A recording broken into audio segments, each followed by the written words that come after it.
Please join with me the Pledge of Allegiance. I pledge allegiance to the flag of the United States of America and to the republic for which it stands, one nation, under God, indivisible, with liberty and justice for all.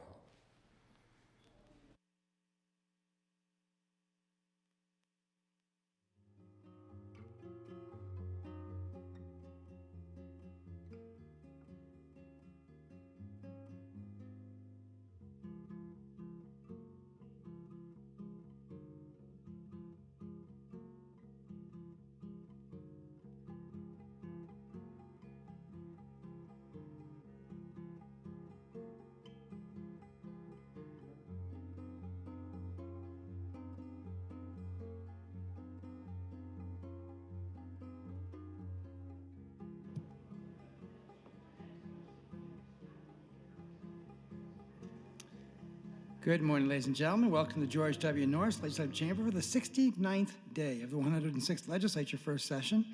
Our chaplain for today is Pastor Adam DeMike of the Faith Missionary Church in Weeping Water, Nebraska, Senator Clements' district. Please rise. Would you pray with me? Lord, today I come before you and I ask for your blessing on this place. I'm thankful for these faithful men and women here today who are serving the state of Nebraska. Thankful that you have placed them in this position, knowing each of their talents and their gifts and their abilities. I pray that you would give them wisdom and discernment as they make decisions that will shape this state that we love so very much, for the decisions that will be made today and in the years to come. I pray that you would continue to grow them as leaders in the communities that they represent, and that they would know when to speak and when to listen. And I pray for their families who love and support them as they walk side by side together in the public service that you have called them to. And I pray, Lord, that you would just bless them for being willing to serve in this way. And so I believe that you have placed each and every one of them in their positions for a great purpose, and I am thankful that they are here this morning. I pray for strength and courage and boldness, and that you would surround these men and women with people who will encourage them and lift them up as they work tirelessly to make this state of Nebraska the good life we all know it can be. And so we are thankful for every moment that you give us, every opportunity that we have to make a difference. And we pray all of this in the name of Jesus. Amen. Thank you, Pastor DeMike. I call to order the 69th day of the 106th Legislature First Session. Senators, please record your presence. Roll call.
Mr. Clerk, please record.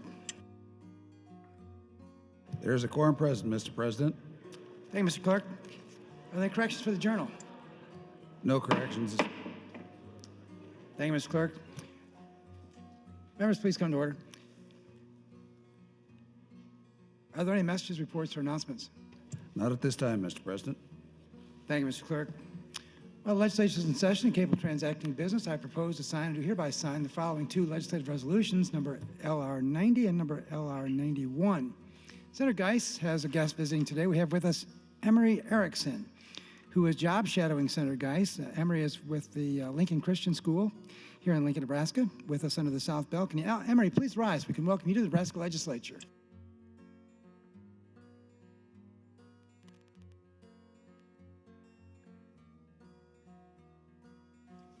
We'll now proceed to the first item on the agenda, General File 2019 Committee Priority Bills, LB 397. Mr. Clerk. Mr. President, Legislative Bill 397, introduced by Senator Breezy. It's a bill for an act relating to tobacco, to change provision relating to tobacco, electronic nicotine delivery systems, alternative nicotine products, define and redefine terms, change escrow fund provisions for tobacco product manufacturers, change provision relating to non-participating manufacturers, to harmonize provisions, and repeal the original sections. Bill was introduced on January 17th of this year, referred to the General Affairs Committee. That committee placed the bill on general file. There are no committee amendments. Thank you, Mr. Clerk. Senator Breezy, recognized to open on LB 397. Thank you, Mr. President. Good morning, colleagues. I rise today to present for your consideration LB 397. 397 was brought to me by the Attorney General's office, who is responsible for enforcement of the Tobacco Master Settlement Agreement. In its simplest form, it is drafted to help ensure compliance with the MSA. A little background on the MSA. Prior to the mid-90s, there were countless lawsuits filed by individuals against the tobacco industry for damages for smoking-related issues, and those were rarely successful. But the states also had claims for Medicaid costs, and the Tobacco Master Settlement Agreement was entered into in 1998 between the four largest U.S. tobacco companies and the attorney generals of 46 states. With this, the states settled their Medicaid lawsuits against the tobacco industry for recovery of their tobacco-related health care costs. In exchange, the companies agreed to curtail or cease certain tobacco marketing practices, as well as to pay in perpetuity annual payments to the states to compensate them for some of the medical costs of caring for persons with smoking-related illnesses. In the MSA, the original participating manufacturers agreed to pay a minimum of $206 billion over the first 25 years. They also agreed to several other components. Included in those were restrictions on advertising, especially that is directed at our youth. They agreed to disband some tobacco-related organizations. They agreed to create and fund the National Public Education Foundation. They agreed to make these payments in perpetuity, as I indicated earlier. Additional manufacturers signed on after that. Together, the signees are called the participating manufacturers. We also have a group of manufacturers who aren't party to the MSA. They're called the non-participating manufacturers, or the NPMs. And when you have the participating manufacturers bound by the restrictions of the MSA competing with the non-participating manufacturers, there's a concern that the NPMs are getting an unfair advantage. To address this, the MSA provides that annual MSA payments due from the participating manufacturers are reduced if the participating manufacturers lose market share to the non-participants. In this non-participating manufacturer adjustment, which provides that if participating manufacturers have lost market share because of their compliance, the payments will be reduced by a non-participating manufacturer adjustment percentage. However, the states are protected from this adjustment if they adopt the model statute attached to the MSA and diligently enforce it. So this non-participating manufacturer adjustment is not applicable if the state has a qualifying or model escrow statute, and ours is found at 69-2703. And this escrow requirement ensures that a non-participant has an established reserve fund to guarantee a source of compensation and to provide such manufacturers from deriving large short-term profits, then becoming judgment-proof. Towards this end, the model escrow statute again, 692703, requires a non-participant to either, number one, join the MSA and become a participating manufacturer, or make payments into a state liability reserve escrow account. These funds are to be used only to pay a judgment or settle a claim. It's returned after 25 years. The non-participants pay into this account roughly an amount equal to the per cigarette amount that the MSA requires of the participants. With that said, we should also note that the dollars we receive from the MSA are a primary source of funding for our health care cash fund. So what does this bill do? First, it amends Section 28-1218 to 28-1429 to provide new definitions and retail licensing terms to address existing potential legal loopholes and to anticipate new products in the consumer nicotine market by creating a new definition of electronic nicotine delivery systems, or ENDS, E-N-D-S. This definition in Section 2 replaces the current definition of vapor products. Under 397, ENDS retailers are required to obtain the same license as cigarette and other product retailers in order to prevent a resurgence of unregulated, non-participating manufacturers. And it incorporates the ENDS definition into the statutes relative to age limitations as per use, age limitations as per sale, sales without a license, licensing requirements, licensing fees, penalties for unlawful sale, parameters of licensing, unlawful purchase, prohibition on sales through vending machines, and prohibition on public displays. Note that this is for licensing and regulatory purposes and does not seek to create a new taxable market. This provision will help safeguard against future MSA enforcement provisions. Note that several other states require retail licenses for e-cigarettes, and note that the FDA and several other states use this same definition of electronic nicotine delivery systems. And this is the same definition we discussed yesterday in Senator Quick's LB 149, and the same definition that we adopted in the committee amendment to LB 149. Secondly, in Section 12 of LB 397, we add a new section that provides that these non-participating manufacturers that place funds into escrow that I talked about earlier, pursuant to 69-2703, may make an irrevocable assignment of those funds to the state. And why is this helpful? First, the AG must otherwise continue to monitor dozens of inactive non-participants because of the existence of these accounts, and this would allow inactive non-participants to assign these accounts and would likely lead to receipt of escrow money in lieu of maintain oversight. And this would save Nebraska administrative costs associated with maintaining this oversight.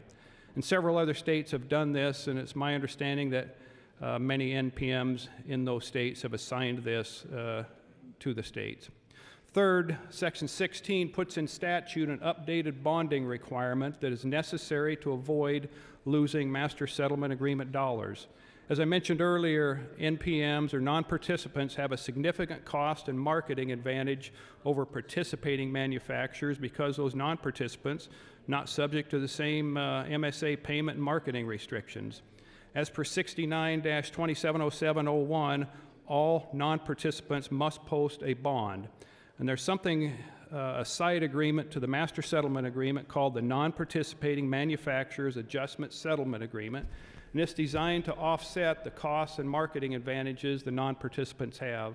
And it does so by penalizing states with an excess percentage of non-compliant, non-participating manufacturer cigarettes. And those non-compliant cigarettes are non-participating manufacturing cigarettes on which the excise tax was paid, but there was no escrow deposited. Section 16 puts in place this updated bonding statute. And as per the MSA, having this updated bonding statute allows states to exclude the non-compliant cigarettes from the calculation and avoid this penalty. The old bonding requirement is not near as detailed. It's a lesser amount of bond required and a fairly limited description of what's called a higher risk category. And it's my understanding that we need to adopt this updated NPM bond statute as drafted in order to avoid losing money each year under the penalty called the SET, or set paid adjustment. Fourth, Section 21 updates the definition of cigarette for tax and stamping purposes. It's identical to the definition found in Section 2, Paragraph M of the Master Settlement Agreement. Currently, our statutory definition of cigarette for tax and stamping purposes does not match the Nebraska definition under our escrow directory law, federal law, or the MSA. This provision would incorporate a definition that describes any product containing nicotine intended to be burned or heated, and includes tobacco rolled in paper, tobacco likely to be bought as a cigarette, roll of tobacco wrapped in tobacco likely to be bought as a cigarette. In so doing, it includes heat not burn products, and the manufacturers of these heat not burn products are leaning towards, as my understanding, they're leaning towards claiming existing cigarette tax laws don't apply. This bill, thank you. This bill would clarify that and would include these products as taxable cigarettes, and therefore fixes and avoids tax and escrow loophole for current products and anticipation of future products. This bill contains important provisions to protect Nebraska and protect the AG's office with necessary enforcement tools. From the fiscal note, it appears that this is essentially a slight tax decrease, and that's because we're changing the definition of cigarette to include little cigars. This will result in a decrease in tobacco products tax collection and a slight increase in cigarette tax. But overall, it's an overall slight net tax decrease. Anyway, this bill is important to ensure our compliance with the MSA and protect dollars due our state pursuant to the MSA. I'd ask for your support. Thank you, Mr. President. Thanks, Senator Breezy. Mr. Clerk. Mr. President, Senator Kavanaugh would move to amend with AM 1528. Senator Kavanaugh, you're recognized to open on your amendment. Thank you, Mr. Lieutenant Governor. Good morning, colleagues. I bring AM 1528 today for very important reasons. First off, the amendment expands upon the definitions used in LB 397 for vaping devices. Second, it increases the tax per cigarette pack by $1 to a total of $1.64. The additional revenue goes to property tax relief, Medicaid expansion. By funding Medicaid expansion in this way, we can reduce or even eliminate its impact on the general fund. Third, it reduces costs and saves lives by reducing smoking rates and funding health programs most impacted by tobacco products. We are facing another year of a budget crisis, and it is my fear and the fear of many Nebraskans that we as a legislative body are going to continue down this road of making cuts to services that will impact those most vulnerable in our communities. AM 1528 is a move towards addressing the growing health crisis in Nebraska. The electronic nicotine device delivery system definition in the original bill is more narrow. As the name implies, it focuses only on e-cigarettes containing nicotine. This is a significant policy problem in that e-cigarettes containing nicotine are only one type of e-cigarette. There are many e-cigarettes that do not contain nicotine, or at least are marketed that way, but still deliver other addictive and potentially harmful chemicals. From the public health perspective, it is necessary to encompass all e-cigarettes because there is very little data on the long-term effects of these products because they are so new. However, the CDC has stated that no e-cigarettes are safe. They have been found to contain a wide variety of toxic substances. Therefore, the legislature should treat all e-cigarettes the same. From the local law enforcement perspective, it is necessary to encompass all e-cigarettes because there is no infrastructure available for enforcement officials to test, determine if a product truly contains nicotine. If a police officer sees a young person using an electronic cigarette, there's no way to know if that product contains nicotine. Additionally, according to the Public Health Law Center, reports that some products marketed now as not containing nicotine have been found to contain nicotine in some cases. Having multiple terms and definitions for various products has proven to be a tactic by the tobacco companies to exempt tobacco products from regulation altogether or to have them regulated differently, most frequently for the purpose of avoiding taxation. While the electronic nicotine delivery system, or ENDS, language is suggested by the AG's office, we are continuing to work with the AG's office on that language, so that it will simplify their administrative duties related to the Master Settlement Agreement, not to reduce tobacco use and and protect our kids from the harm of tobacco use. The legislature has its own prerogative as a policy writing branch, and it should work proactively to protect kids from these harmful products. Increasing the tobacco tax by $1 from its current level of 64 cents will have an immediate and major impact. A reduction in tobacco usage, particularly among underage youth. A study by UNMC's Center for Health Policy estimates that this increase will cause over 2,000 fewer high schoolers smoking, either due to quitting or simply never picking up the habit. Study after study has shown that every 10% increase in the cigarette tax results in a 3 to 5% decrease in cigarette consumption. And teenage smokers are even more sensitive to these price increases. While taking into account both the average adult smoker begins at 16, and the increased healthcare costs from smoking-related illnesses, this will save lives and money. AM 1528 seeks to better define vaping and related products in Nebraska. Almost every day, there is a story about the adverse effects of vaping on youths. In the past, it has been no secret that the tobacco industry marketed to teens as a means of gaining a foothold in lifelong smokers.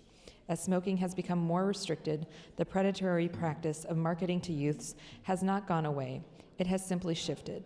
Manufacturers of vape products, who are in many cases the large tobacco companies, are facing lawsuits in multiple states for marketing to minors.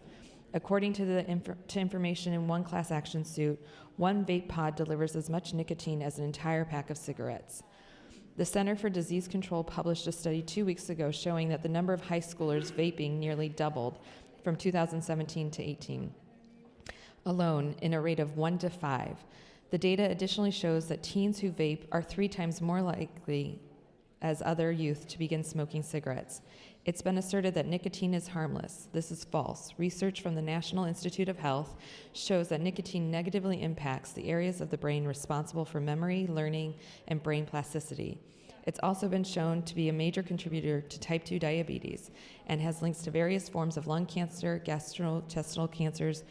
Youth vaping is our next public health crisis. There's a cost to Nebraska. There's a considerable cost to Nebraska for smoking-related health expenditures and productivity losses. It is estimated that tobacco-related healthcare costs exceed $900 million in Nebraska alone every year. The human cost is 2,500 lives every year. $900 million, colleagues. We could solve our budget crisis if we just got Nebraska to stop smoking entirely. $900 million is the cost to the state. AM 1528 would increase the cigarette tax by $1 per pack from the current level of $1.64 per pack up to from the current level, of 64 cents per pack up to $1.64 per pack. The additional funding from $1 per pack would be transferred to the Property Tax Relief Fund and the Nebraska Healthcare Cash Fund. Once the Nebraska Healthcare Cash Fund, the additional funding would be used first to ensure that Medicaid expansion is fully funded, and second to provide additional funding for smoking cessation, addiction services, long-term sustainability of the cash fund, and cancer research. It makes sense to transfer the additional revenue from the increase to the Healthcare Cash Fund for a few very important reasons. The provision of ensuring that funding is used to fully fund Medicaid expansion will eliminate the pressure that this places on the overall general fund budget. Beyond the direct infusion of cash into the Property Tax Relief Fund, this will free up general fund dollars to be used for property tax relief efforts. This could be done through direct property tax relief or other indirect measures such as foundational aid for school districts or other school funding measures to help non-equalized school districts reduce their local property tax burdens. The provision of additional funding for smoking cessation and addiction services will help reduce the rates of smoking, which help save lives, reduce the healthcare costs, and reduce pressure for funding these items from the overall general fund budget. The provision of ensuring long-term sustainability of the Healthcare Cash Fund helps to make sure there is funding for a variety of healthcare programs, which we will actually be discussing this afternoon, such as Senator McDonald's appropriations bill from the Healthcare Cash Fund. This further helps reduce pressure on the overall general fund budget. Specifically, Medicaid expansion is estimated to cost $63.1 million this biennium, and the costs are expected to increase for the next biennium. The cost is estimated to be over $100 million. Again, by providing the funding for Medicaid expansion through an increase in the cigarette tax, there will be significant general fund dollars freed up that can be used to provide property tax relief. In closing, the revenue generated by AM 1528 would help address key budgetary issues facing our state and will at the same time reduce healthcare costs and save lives. I ask for your green vote on AM 1528. Thank you.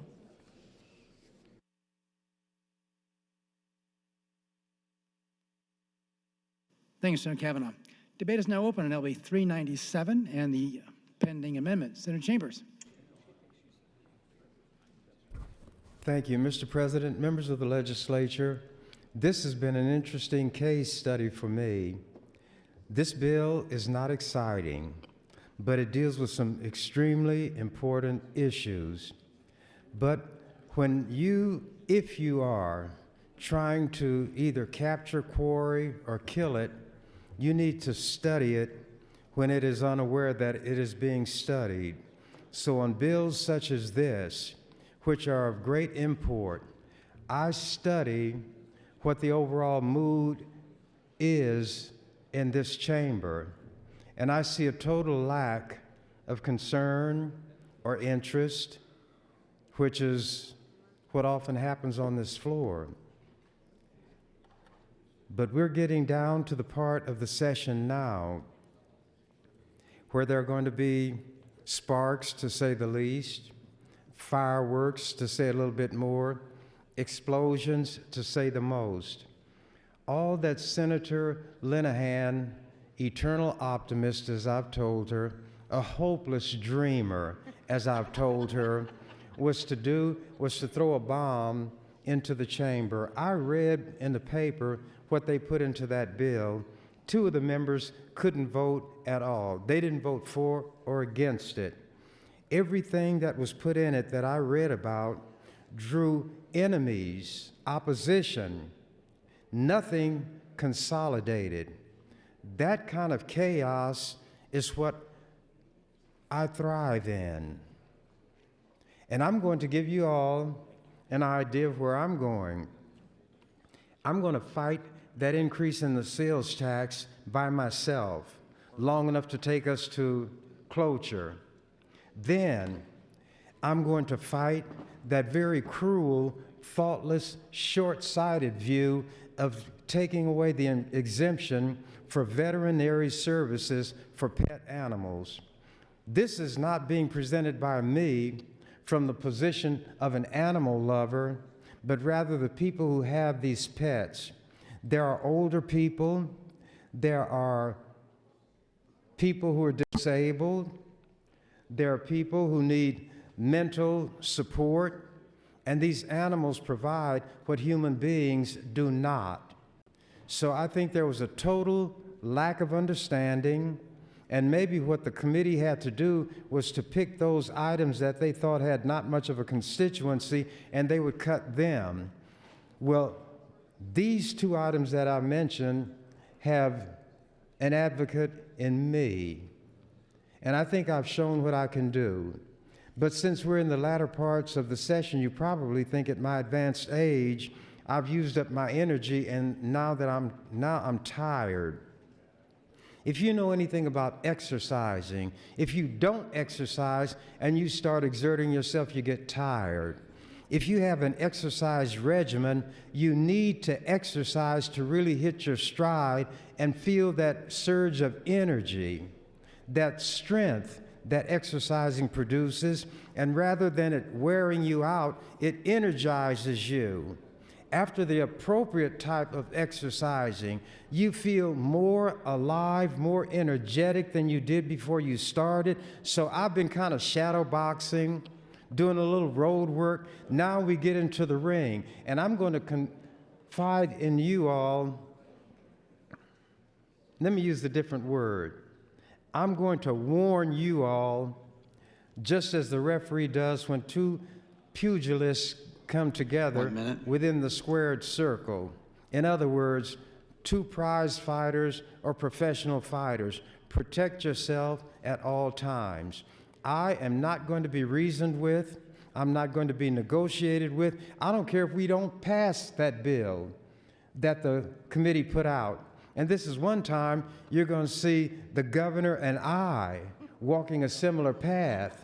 Now, he'll have a big grin on his face, but I will have a clothespin on my nose because of the company that I must keep. These kind of issues produce strange, what they call bedfellows, and it will. And I'm going to have something to read while we're talking about this bill, which shows that young people, when it comes to the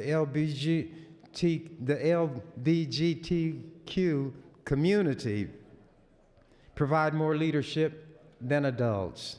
And I'm not going to let that issue go. Thank you, Mr. President. Thanks, Senator Chambers. Senator LeGrone, I'd like to recognize Dr. Alexis Erbst of the UNMC Family Medicine Unit, who's serving us today as Family Physician of the Day. Dr. Erbst is with us on the North Balcony. Doctor, please rise so we can welcome you to the Nebraska Legislature. And thank you for your service.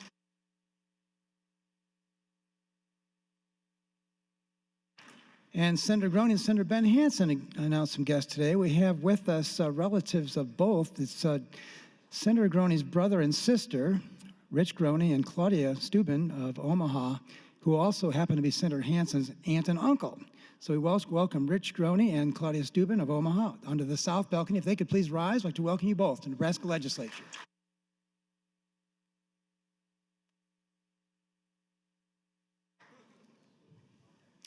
Senator Breezy, for what purpose you rise? Point of privilege. Please Point of proceed. privilege. Yes, I object to AM 1528. It's out of order. It's not germane. Senator Breezy, if you'd like to take a moment to explain why you believe the amendment is not germane, then I'll ask Senator Kavanaugh to explain why she believes that it is germane. Senator Chambers? Is it appropriate to discuss a piece of legislation by way of a point of personal privilege? I don't think it is. Well, technically, I think what he's raising is a point of order, not a point of personal privilege. I think he may have misspoken on that, but in any event, he's eligible to raise the objection that he's raising. He was his light on and he was called in the order which his light appeared. No, he was not. Then you're recognizing him on a point of personal privilege, which was inappropriate. He is out of order by asking for a point of personal privilege. The chair is out of order for accepting it, and you all can mock me if you want to, but you need to watch what's happening, because from now on, I'm going to ask for a point of personal privilege every time I want to say something. The rules tell us the basis for personal privilege. I'm going to see what the chair does now. Senator Breezy, you're recognized to explain why you believe this amendment is not germane. Rule 7, Section 3 provides any amendment that is not... Is the chair going to make a ruling?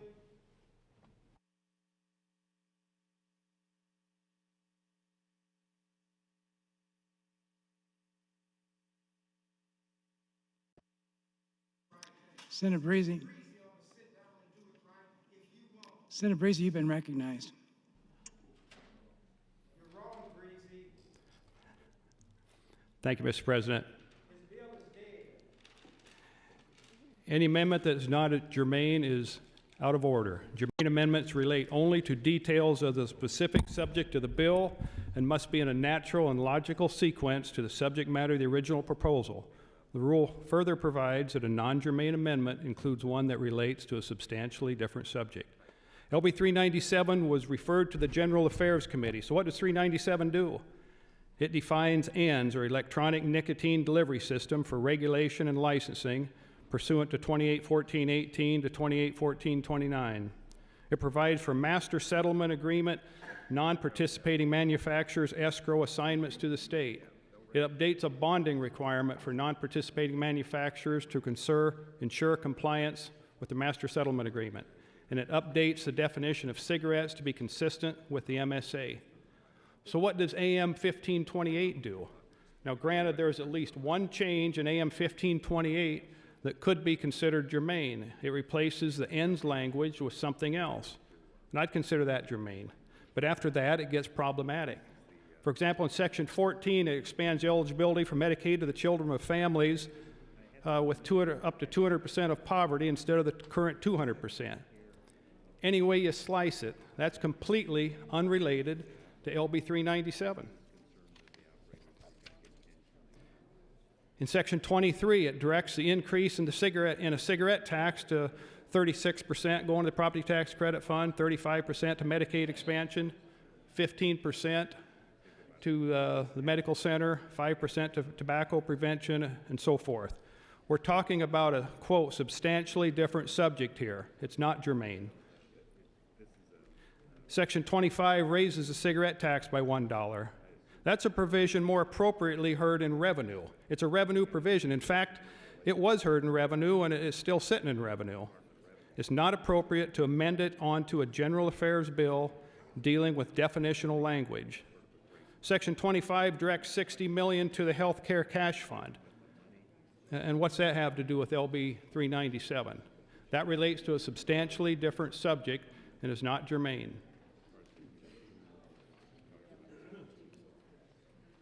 Section 30 increases the tax on snuff from 44 cents to 65% per ounce, or 65% of the price, and on tobacco products from 20% of the price to 65%. This is a different statute, different subject than what's addressed in 397. I submit, Mr. President, that what we have here is a non-germane amendment. It's out of order, and I'd ask for a ruling to direct that. Thank you. Thank you, Senator Breezy. Senator Kavanaugh, if you'd like to take some time to explain why you believe the amendment that you're offering is germane to the bill. I would, Mr. President, though I would also like to express my disappointment with the order in which we are doing this. I think that the rules of this legislature are extremely important, and I agree with Senator Chambers that we should be doing things in the appropriate manner. If we don't have the rules, we lose all civility. With that said, I will still argue for germaneness on this bill. As Senator Breezy stated, it does open up the same state statute, and it opens up the same section of that statute. I believe that this is germane because Senator Breezy's bill works on the definitions of tobacco and tobacco-related products, as does my amendment. His bill also talks about the master settlement agreement, as does my amendment. I would be more than happy to amend my amendment to remove the property tax relief fund and keep all of the funds going towards the healthcare cash fund as is part of the master settlement agreement. But my bill does deal with the same statute as Senator Breezy's bill, and I believe that it is germane. Thank you, Senator Kavanaugh. If I could ask Senator Breezy and Senator Kavanaugh to come to the desk for a little discussion on this matter.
There are two aspects of AM 1528 that appear to the chair to be non-germane. One is the eligibility requirements regarding the CHIP program. That's not addressed at all in the underlying bill, which was heard in General Affairs Committee.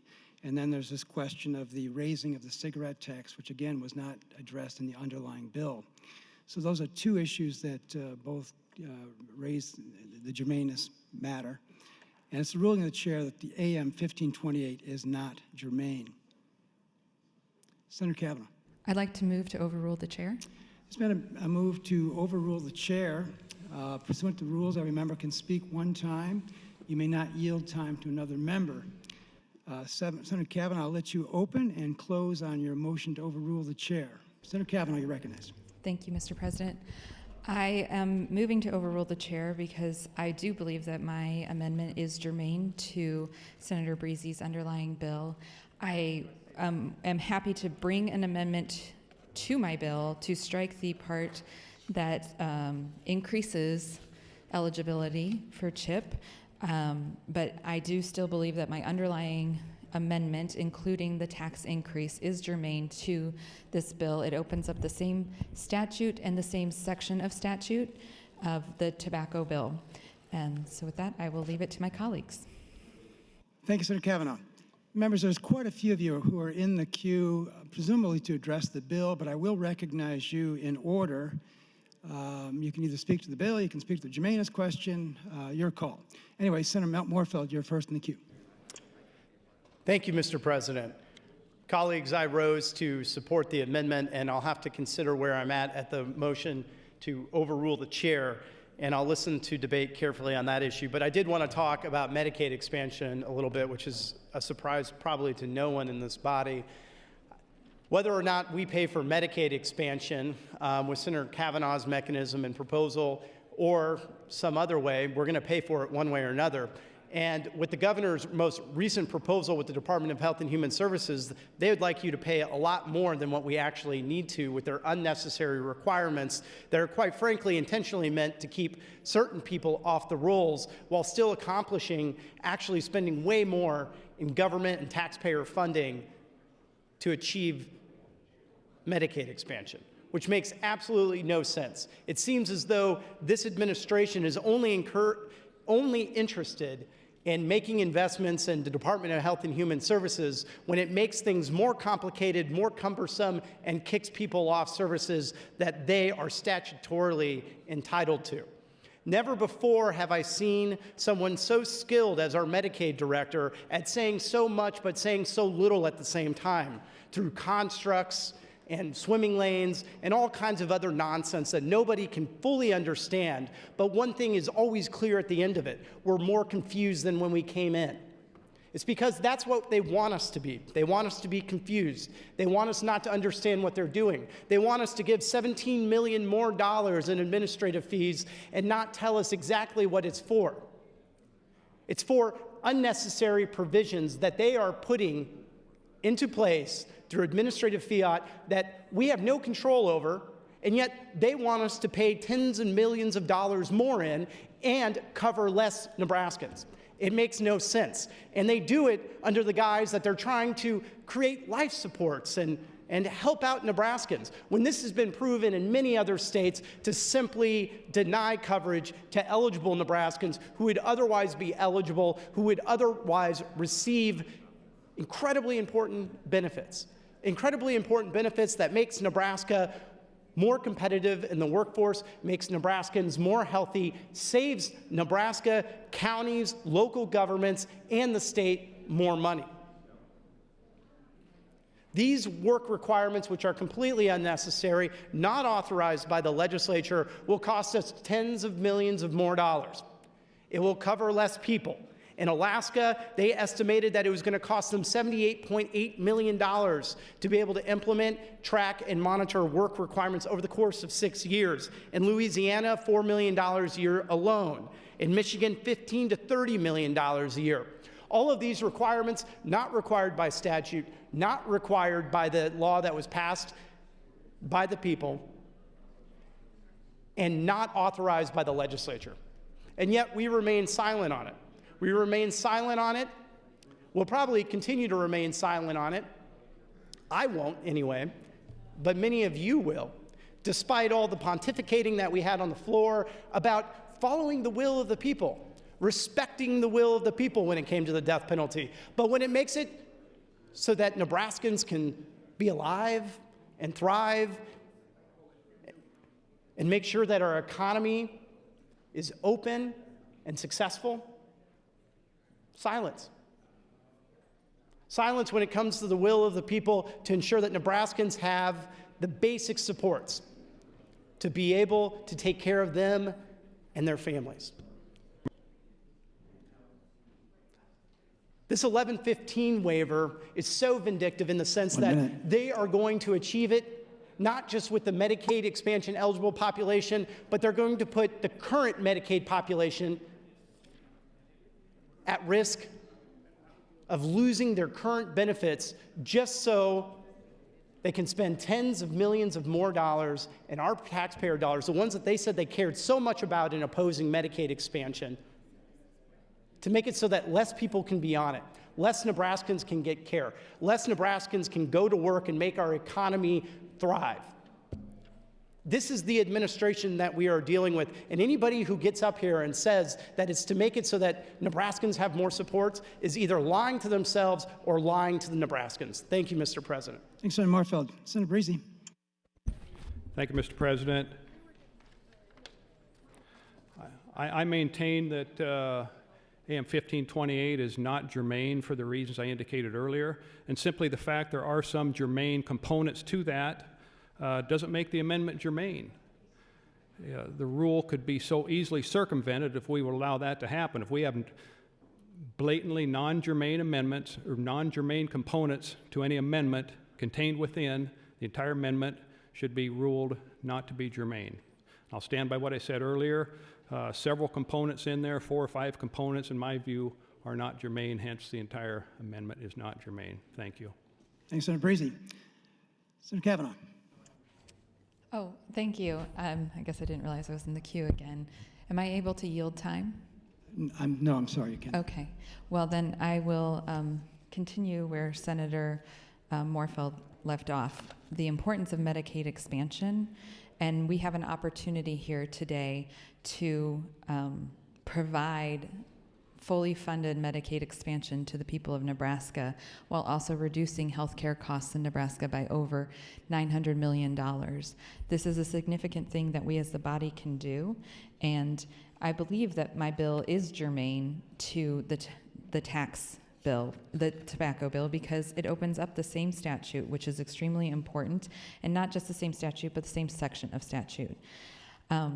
Nebraska's smoking population is 15.4% of adults, and it costs each of us $737 per household per year to subsidize the health care for those adults that are smoking.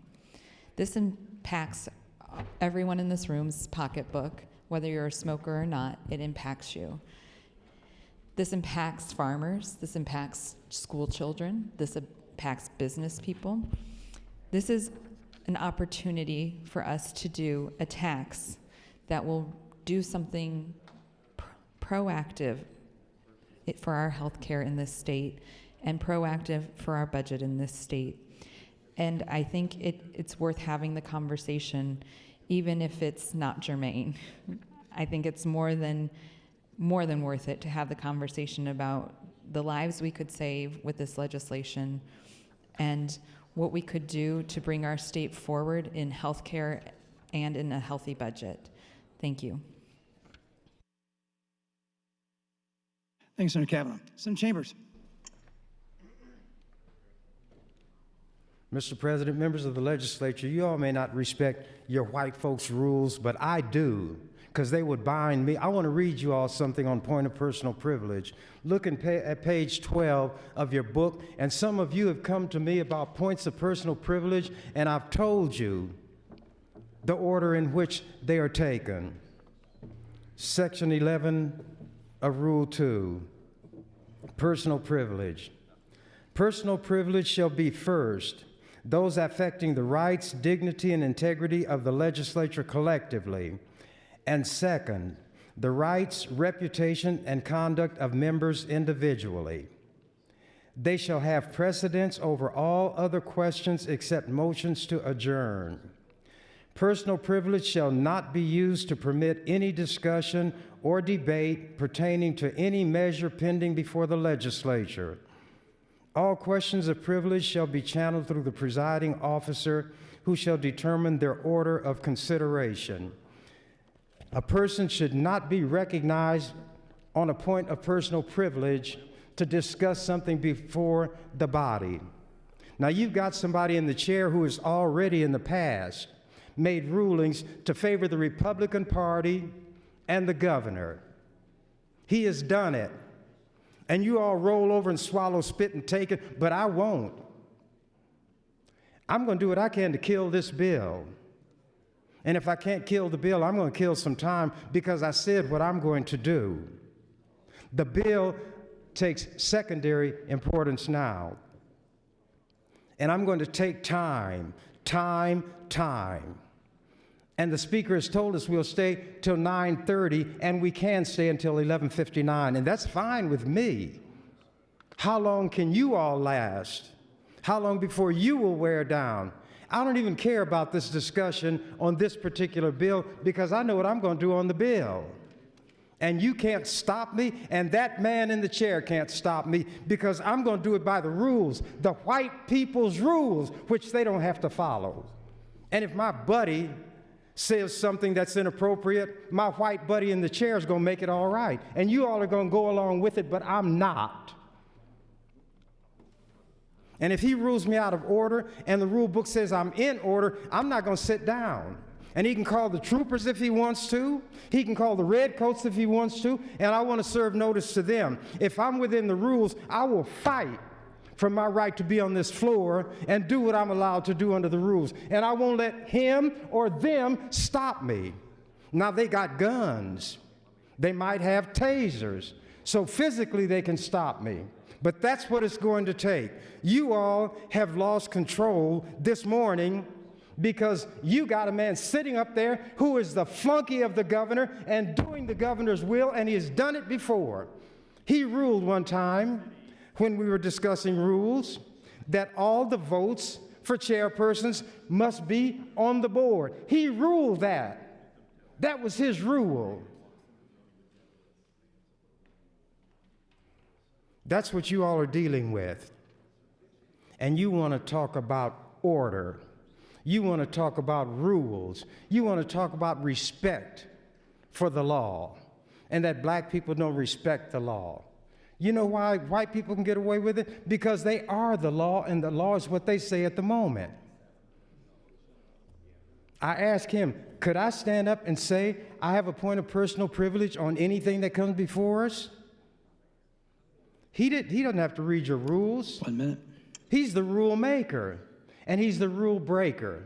And he knows that all you flunkies who are Republicans and follow the will of the Republicans and the governor will uphold him to the derogation and diminution of your branch of government. And you want me to respect it? I'm the only one probably who does respect it. Why should I even care? Because when I gave my affirmation, I said I would discharge the duties of this office to the best of my ability, and apparently my ability is a lot greater than you all's collectively. Thank you, Mr. President. Thanks, Senator Chambers. Senator Bowles. Thank you, Mr. President. I rise in support of Senator Chambers. He is absolutely correct about this issue, and this is not the first time that we have had a point of personal privilege not managed correctly on this floor. A couple of years ago, we had a senator who misused a point of personal privilege to speak for an exceptionally long time and was not appropriately cut off.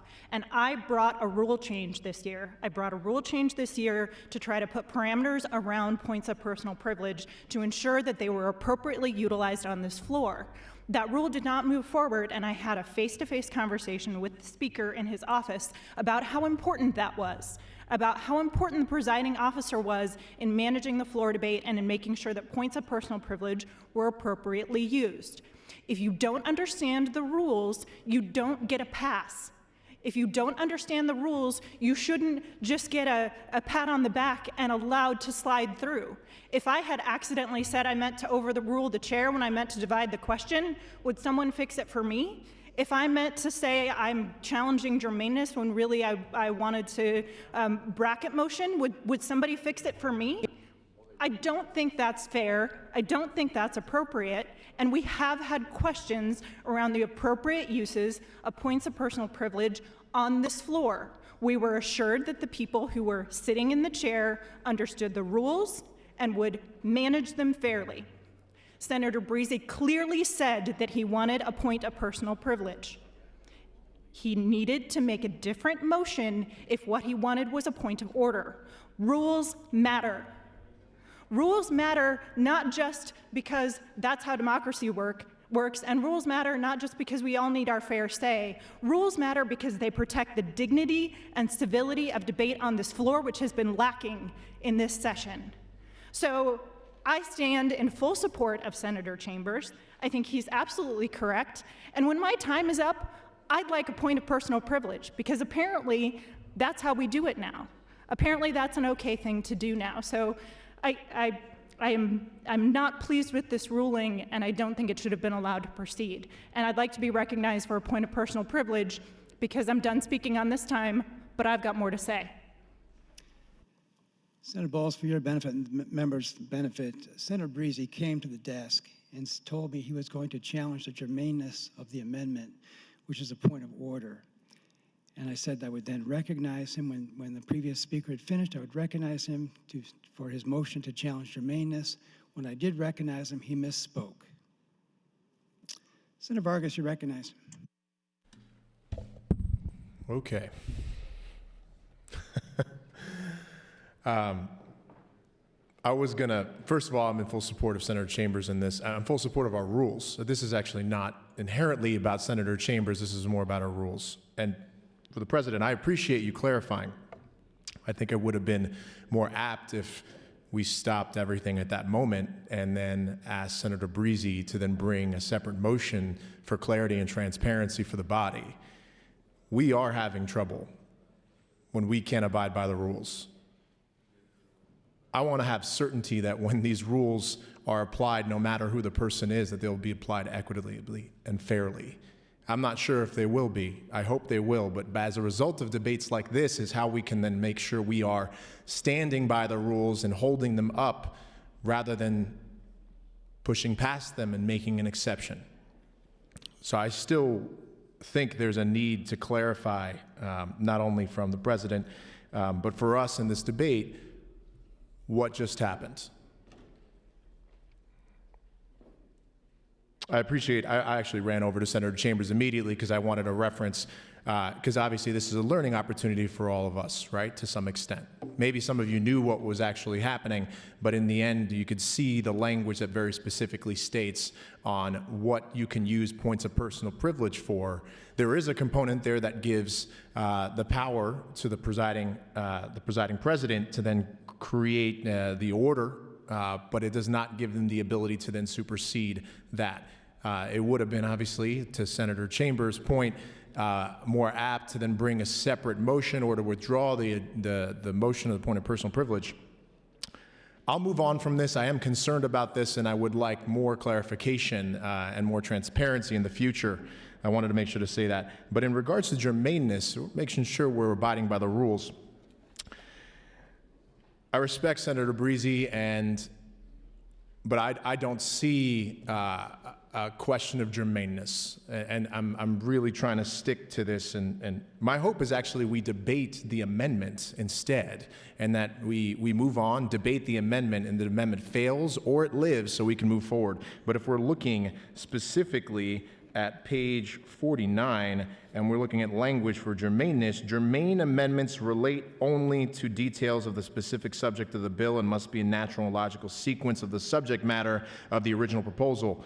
A non-germane amendment includes one that relates to a substantially different subject.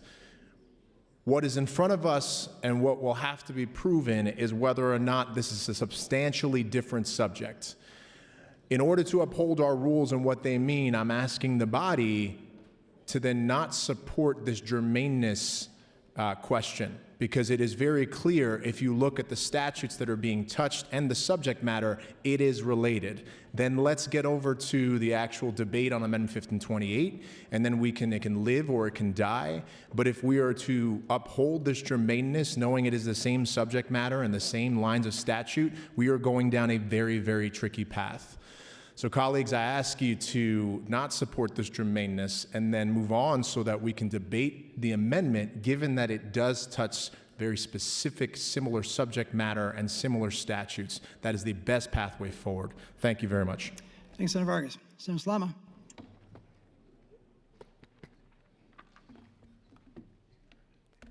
Thank you, Mr. President. I think Senator Vargas raised a great point in his turn at the mic, in that this is a great learning experience, regardless of where you fall on overruling the chair of learning the rules as we get into the more intense debates that will be coming up in the next few weeks. So I hope everybody's here on the floor taking notes, because this is a really good review of the rules, and if you haven't had a chance to break open the rule book, I'd suggest you start reading through it now.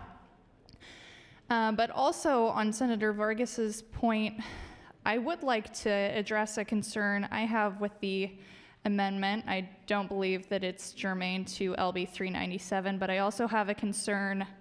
On page 1, we state that whoever being a minor under the age of 18 years shall use any tobacco products in this state shall be guilty of a Class 5 misdemeanor. Well, tobacco products is a new phrase defined under this amendment, and that is defined on page 2 as tobacco product means any product that is made from or derived from tobacco or that contains nicotine and that is intended for human consumption or is likely to be consumed. That inclusion of the language or that contains nicotine presents no limits as to the nicotine level in the tobacco product definition. To me, that opens the door for foods which have naturally occurring nicotine to be covered under this section, like tomatoes, potatoes, eggplants, certain teas, peppers, and cauliflowers. So I have some real concerns that thanks to a definitional gap in this amendment, if it's ruled somehow germane and we adopt this amendment and pass the bill, that we're going to be hauling in minors for eating eggplants and charging them with misdemeanors. So thank you, Mr. President. Thanks, Senator Slama. Senator Hill just announced some guest visiting today. We have with us 46 fourth graders from Malcolm Elementary School in Malcolm, Nebraska. Those students are with us in North Balcony. Students, please rise so we can welcome you to the Nebraska Legislature.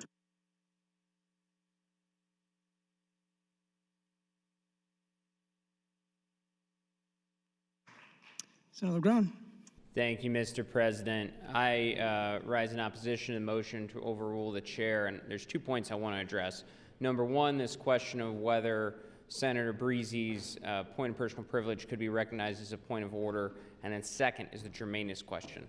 So on the first question, the way I read the rules, I think that President Foley had the discretion to recognize Senator Breezy's point of personal privilege as a point of order. That's not something that's addressed specifically in our rules, and when that's not addressed in our rules, we fall to Mason's Manual.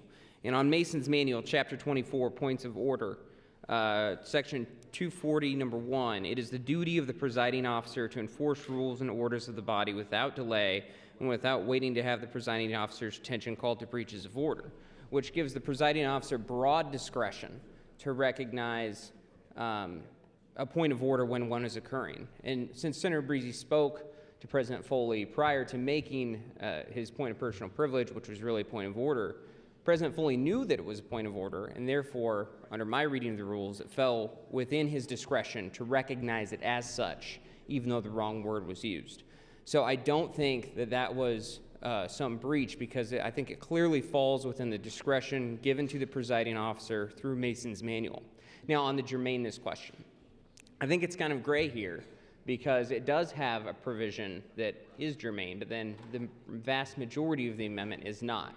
So when we have a very gray question of germaneness, I think could go either way, I'm not going to vote to overrule the chair unless it's clear that the chair is wrong. So I think those are the two issues before us. I think the president had clear discretion Mason's manual to recognize the point of personal privilege as a point of order. And then I do think it's a close call on germaneness, and because it is so close, I'm not going to vote to overrule the chair. Thank you, Mr. President. Thanks, Senator Ground. Senator Hilgers.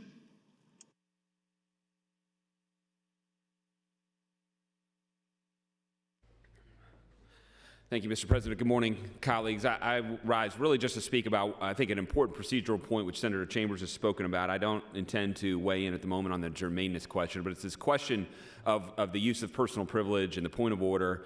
And I would ask Senator Chambers a question if he would yield.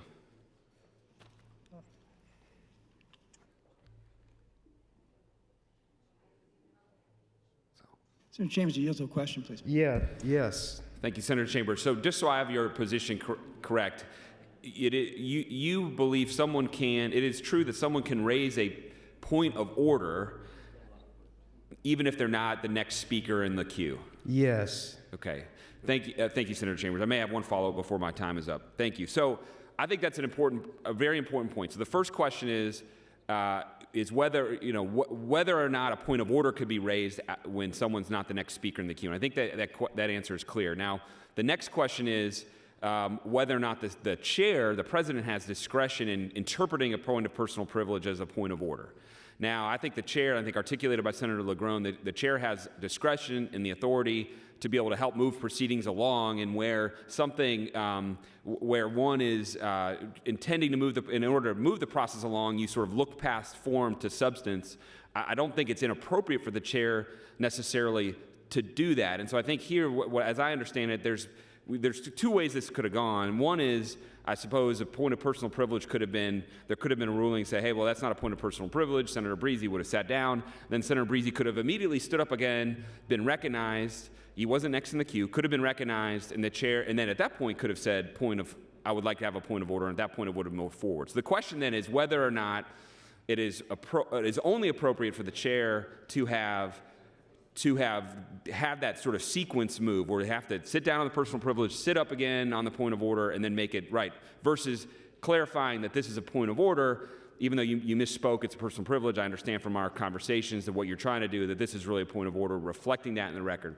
That doesn't strike me as inappropriate. It does strike me as saying it elevates a little bit form over substance to say that it has to occur that way. Now, I had a conversation with Senator Chambers off the mic, and he made a good point that if you're in a courtroom and you file a motion, if I were to file a motion, and I'm an attorney especially, it's a little different for pro se plaintiffs or move-ins, but if I file a motion that says I want to move to for summary judgment, but I'm really asking for a different kind of relief, the court tends to not give you any leeway there. The court tends to say, no, we're going to just take you at your word. Whatever it is that you're saying, the substance of what you're asking for, we're going to ignore that. They might deny it for that reason. It's a little different, I think, in the context, which I think is more similar to what we're dealing with here, which is if you're in court and you're arguing, you're debating with the judge, and it's a more give and take. It's not in writing, but it's just it's an oral back and forth. So if this was a courtroom and I had misspoke to the judge and I'd said, I'd like to do one thing and not another, and if it was a form question and not a substance question, the court could tell. It wouldn't be unreasonable for the court to correct that, or for ultimately my request to be interpreted for what it was. Here, I think the chair to be able to recognize the substance of Senator Breezy's objection, I think was fair game. I think if, however, the point of order couldn't be brought at any time, then I think that would be a separate question. Now, I think Senator Chambers and he might speak again. I don't know if he's got any more time. I don't think I can yield him time. He and I had a separate conversation about what would happen if someone challenges a point of order. In other words, if someone is out of order and another senator believes that senator is out of order, what will happen then? And I think that's a separate question. At the end of the day, our rules matter a great deal. I also think that it's important as long as we're not subverting our rules or modifying them in the way for a long term, to be able to say, hey, look, we're not going to elevate form over substance. We're going to allow the substance of the objection to move forward. I don't think that was unreasonable. And I will say, on the point of personal privilege, I don't think I've ever taken one in this body. I would, quite honestly, I think what did we have? 7 of them last week? 1 minute. Thank you, Mr. President. I think I think our rules matter, and I think points of personal privilege have been used quite a bit here in this body. And I think it's a little bit to say, well, on the one hand, Senator Breezy's is not, what he did was inappropriate. when he clearly was raising a point of order based on a substance. On the other hand, have all the points of personal privilege that we have in this body, I think is a little bit inconsistent. So with that, I actually haven't taken a position on the germaneness question. That question of the point of order, I don't actually know would be actually addressed in this motion to overrule the chair. I think it's on the germaneness question itself and not the process, but I'll listen to any further debate on germaneness. Thank you, Mr. President. Thanks, Senator Hilgers. Senator Lathrop. Thank you, Mr. President and colleagues. Good morning. I'm going to pass on the issue raised by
the chair has ruled, it's now in our hands, and we get to make that call. I think that overruling the chair, and there's nothing wrong with that, by the way, there's no presumption that attaches to the decision made by the chair.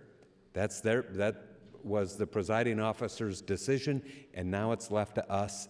Is there a sufficient connection? I believe there is, because we're dealing with the Tobacco Settlement Fund and the tobacco tax. Now, if you overrule the chair, we'll take up the amendment. If you don't like the amendment, then it goes down. It doesn't get sufficient votes, and we dispose of it in that fashion. But do not, please do not, now or going forward, use the germaneness argument as some way to rally the troops against something that you just don't support at the end of the day, because that's not the purpose.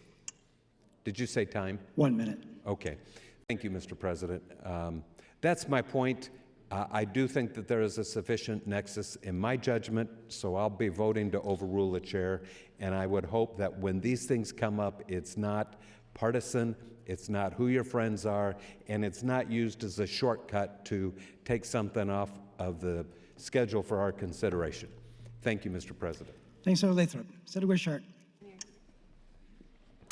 Thank you, Mr. President. I rise in support of the motion to overrule the chair. I do think this is germane, and I think Senator Lathrop explained it well. And actually, I have some concerns with AM 1528, so I may not be supporting that amendment, but I do think it's germane. I did want to back up and talk about what got us here and add to the learning experience that we're having this morning around the rules. I recognize that, especially with term limits, there are going to be many of us that do make mistakes, but there are consequences for mistakes that are made, and we do need to follow the rules. And so I did want to alert the body that we do, in our rules book, we have a section that spells out what should happen when there is a transgression of the rules and what the presiding officer should do. So if you are all still reading from your rules book, please go to page 11, Rule 2, Section 8. Transgression of rules, call member to order. If any member, in speaking or otherwise, transgresses the rules of the legislature, the presiding officer shall, or any member may, in this case, Senator Chambers attempted to do that, call such member to order, in which case he or she shall immediately sit down, unless permitted on motion of another member to explain, and the legislature shall, if appealed to, decide the case without debate. If the decision be in favor of the member called to order, he or she shall be at liberty to proceed, but not otherwise. And if the case requires it, he or she shall be liable to censure or punishment as the legislature may deem proper. So I do want to acknowledge that we do have a section in our rule book moving forward that is there to address when a senator, even if it's a mistake, transgresses the rules. Thank you. Thank you, Senator Wishart. Senator Kavanaugh, you recognized to close on your motion. Thank you, Mr. President. Thank you, colleagues, for standing up today to speak on this issue. I intended for us to have a conversation about the amendment, and I realize that it may not be a popular amendment, but I firmly believe that it is germane. It opens up the same statute. It opens up the same section of the statute, and that should meet the qualifications for germaneness. Even if you don't like my amendment, you have the opportunity to vote against it, or I may even not continue with it. We'll see. But I think this is an important moment for us as a body to look at things, as Senator Lathrop described, as to just on the value of whether or not it's germane, not whether or not you like the amendment. I spoke to Senator Breezy in advance of even bringing this amendment. I didn't try to trick him. I let him know that I wanted to have this conversation, that I think this is an important conversation for us to have. And while he was not thrilled, he was still supportive of me doing that. And so I appreciate his willingness to let me have this exercise with all of you. I really, I think everyone should just, I hope, take a moment to consider the germaneness issue and other bills coming up, as Senator Chambers has talked about and Senator Lathrop have talked about, that the precedent that it sends to say that a bill that opens up the same statute and the same section of that statute is not germane. You're setting a dangerous precedent for the remainder of this session. And I caution this body against doing that. You do not have to support this amendment, but I caution you against saying that the same statute, same section of that statute is not germane, because we will be seeing amendments on things, and we have seen amendments on bills already this session that could have been questioned on germaneness for much more tenuous germaneness than this bill. So I ask for you to support my motion to overrule the chair, and I ask for you to support my germaneness, and with that, I will leave it to you. Thanks, Mr. Kavanaugh. The question for the body is whether or not to overrule the chair. Those in favor vote aye. Those opposed vote nay. There's been a request to place the House on a call. The question is, shall the House go on a call? Those in favor vote aye. Those opposed vote nay.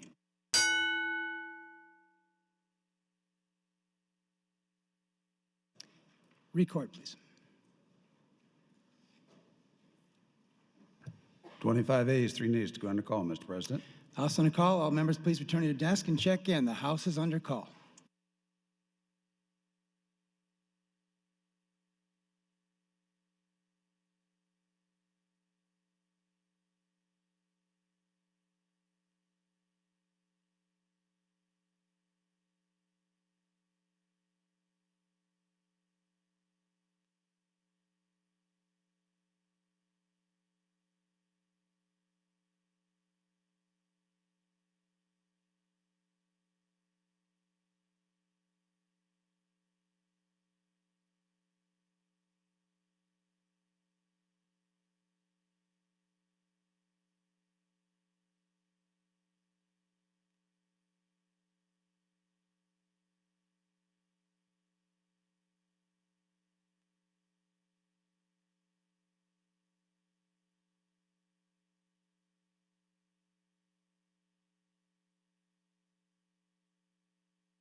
Senator Stin, if you could please return to the chamber. House is under call.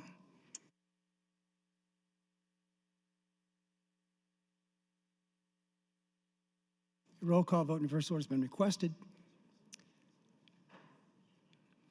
Members, we have 48 members present on the floor.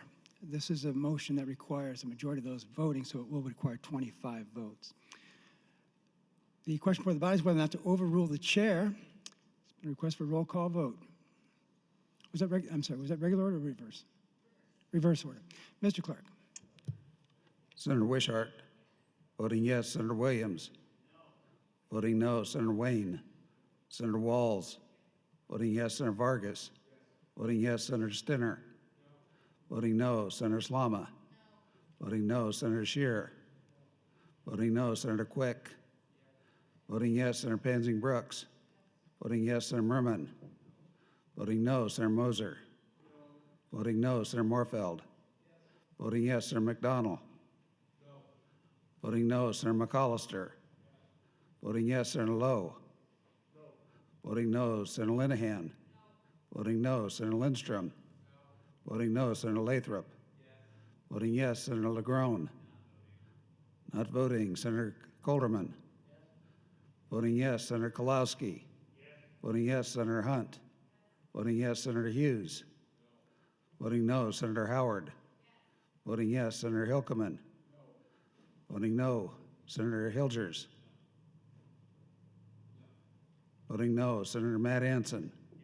Voting yes, Senator Ben Hansen. Voting no, Senator Halloran. Voting no, Senator Groney. Voting no, Senator Gregert. Voting no, Senator Geist. Voting no, Senator Friesen. Voting no, Senator Erdman. Voting no, Senator Dorn. Voting no, Senator DeBoer. Voting yes, Senator Crawford. Voting yes, Senator Clements. Voting no, Senator Chambers. Voting yes, Senator Kavanaugh. Voting yes, Senator Breezy. Voting no, Senator Brewer. Voting no, Senator Brandt. Voting yes, Senator Bostelman. Voting no, Senator Bowles. Voting yes, Senator Blood. Voting yes, Senator Arch. Voting no, Senator Albright. Voting no. Vote is 20 ayes, 27 nays, Mr. President, on the motion to overrule the chair. The motion is not successful. I raise the call.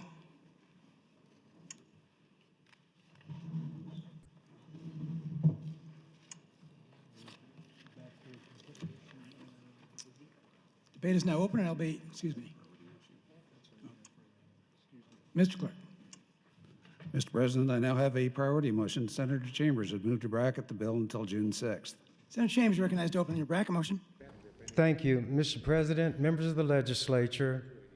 Whenever we have a motion and a number is in it, if that form of the motion fails, change the number and it's a different motion. I can walk us back from June 6th until today and take all of the time on that one motion. I'm going to take time on this bill. You all disregard your rules, and the Speaker does. The Attorney General, I'm deliberately going down the list to come to the Lieutenant Governor. I'm going to parse this rule for you that Senator Wishart read to you. And you'll see that everything I did, even though the chair had them turn off the mic. On page 11, you'll find section 8 of Rule 2. Transgression of rules, call member to order. If any member, in speaking or otherwise, transgresses the rules of the legislature, the presiding officer shall, or any member may, call such member to order. I immediately call that member to order, in which case he or she shall immediately sit down. Did you all hear me holler out, Senator Breezy, you ought to just sit down? Did you all hear me say that? That's what the rule says, but that man sitting up there doesn't have to follow the rules because he's in the governor's office. I'm going to continue. I'm going to tell y'all something. It's hard as Hades to be a black man in a white organization where they have rules and they don't follow the rules, but the black man must. Then the black man is required to go and read word for word what their rule is, that they're not going to follow anyway. But let me continue. In which case he or she shall immediately sit down unless permitted on motion of another member. Did any other member make a motion to let him continue? There was no motion made, and you don't need to interpret what is clear. When Senator LaGrone and Senator Hildreth want to say, well, the Speaker has, or whoever's in the chair, has the leeway, has the prerogative. That's not what the rule says. Let me read the rule. In which case he or she shall immediately sit down unless permitted on motion of another member to explain. If no member made a motion, that person sits down and it's over for him or her. Then they turn on their light and speak when they're recognized, or could ask for a point of order. I shouldn't tell you how to interpret your rules, but you all don't care about them. And the Lieutenant Governor doesn't know them, and he doesn't have to know because he's white. A white man. You think he has to follow the rules? How naive are you? And the legislature shall, if appealed to, decide the case without debate. I'm giving y'all time to read it. If the decision be in favor of the member called to order, he or she shall be at liberty to proceed, but not otherwise. No member made a motion. He was allowed to proceed because the Lieutenant Governor feels that your rules are what he says they are. He abolished the rule. I don't care what Senator Hildreth says. I don't care what Senator LaGrone says. I care about what your rule book says. I said when I came down here, I'd learn your rules and beat you at your own game. Yeah, if you're going to play by your rules, I'll beat you. But if you got a white man who can say, well, when Chambers stands up, the rules go out the window, I, the white man, will change the rule because he's just a black man. And when has a black man ever had the same status as any white man? Don't you all remember what that Roman Catholic, which is the same as that man sitting up there, that Roman Catholic in the Dred Scott decision, Roger B. Taney, spelled T-A-N-E-Y, said a black man has no rights which a white man is bound to respect. He believes in Taney. He believes in the Dred Scott decision. This black man has no right, which he as a white man is bound to respect, even when he's sitting in that chair. You all don't need to get nervous. You all sat here and saw it this morning. You'll swallow spit, but I won't. And I said I was going to kill this bill. Maybe I can't kill it, so I'll kill time. And I assure you, brothers and sisters, friends, enemies, and neutrals, that is what I'm going to do. Now find a rule to stop me. Find a rule to stop me. I'm the one who showed you all how to jump to the front of the line, didn't I? Offer a priority motion. You all didn't know that. I taught you. You all hate me, have contempt for me, no respect, but I teach you in spite of yourself how to get into the line to say what you want to say when you're too far down on that speaker's order. And you don't recognize it, you don't appreciate it.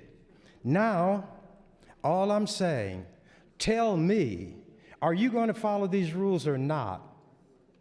Are the rules just to apply to me when they can conveniently be used to try to shut me up? Is that what you want? And there's Senator LaGrone, appointed by the governor. So he's in league with the lieutenant governor, and he's trying to find a way to let the lieutenant governor get out of abolishing the rule. Abolish the rule and say, well, he has the prerogative to keep things moving by interpreting. Is he a mind reader? Is the lieutenant governor a mind reader? Well, he read Senator Breezy's mind, but I told Senator Breezy what the rules say. So the lieutenant governor told the youngsters up there, shut him off.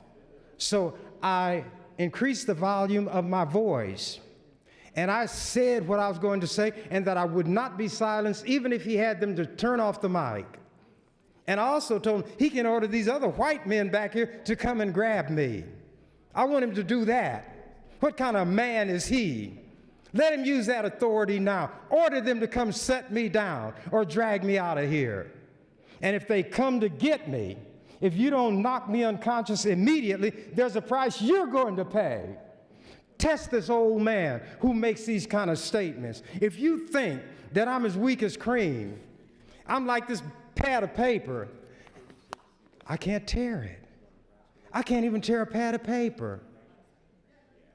And I can't even tear a pad of paper. What could I do to a grown man who's going to try to stop me? Or several of them. I think what the lieutenant governor ought to do is deputize them and declare them a lynch mob and tell them to go back to their roots and their origins. This place is not a place of lawmaking. It's a place of law breaking by those who have a duty to uphold the law. You all are the master race. I'm the inferior one based on your position. You should show me by example what your rules mean. I'm the one who's always making the appeal to your rules. Do I think you follow your rules? Of course not. Then why do I make an appeal hoping I can embarrass you? But when we have set twos like this, the white media protect you all. They don't print what happened. The white media don't print what happened. But fortunately, there are people outside of this chamber who do watch us and who are aware. And if there was such a thing as polling them, even though they hate me because they're just like y'all, you all, was Chambers right if what he read in the rule book is correct? Did he follow the rule when he called the speaker? When I say that, I meant the one speaking to order. Is that what the rule allowed Chambers to do? Yes, not just Chambers, but any member. And then what's supposed to happen? 1 minute. The one who's speaking out of order is to sit down immediately. Immediately means with nothing intervening. And he didn't. Well, why didn't the presiding officer tell him to follow the rule and sit down? Well, the presiding officer didn't know the rules. Well, why doesn't the presiding officer know the rules? Because he doesn't care about the rules. Well, why doesn't he have to care? Because he's white? Oh, now I get it. This is just like the old days when America was great, and he's making America great again in the legislature. Yeah, this is what Trump means when he says make America great again. He, that man I'm pointing to in the front of the room, is the one who violated your rules.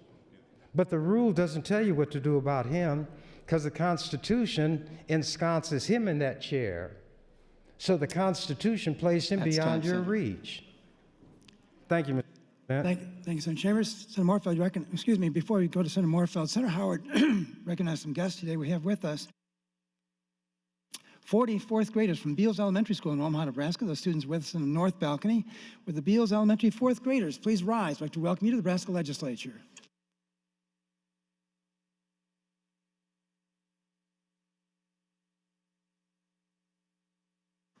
Continue discussion. Senator Moorfield. Thank you, Mr. President. Colleagues, I think this has been informative for all of us. I remember about 2 years ago, we actually spent 40 to 60 days debating the rules and learned a lot about the rules and a lot of things that we didn't know beforehand. I think the importance of the rules is that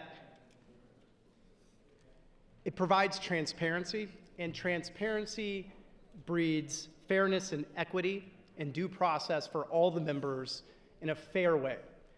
And while I appreciate there was a private off-the-mic discussion with Senator Breezy giving the president heads up, the fact of the matter is that the rest of the members and the rest of the body were not aware of that, could not be expected to be aware of that, and therefore responded accordingly. That is why it's important that these things are done transparently and in public. And believe me, I've made plenty of mistakes procedurally on the floor in my last 5 years here, and I can't blame Senator Breezy for doing that.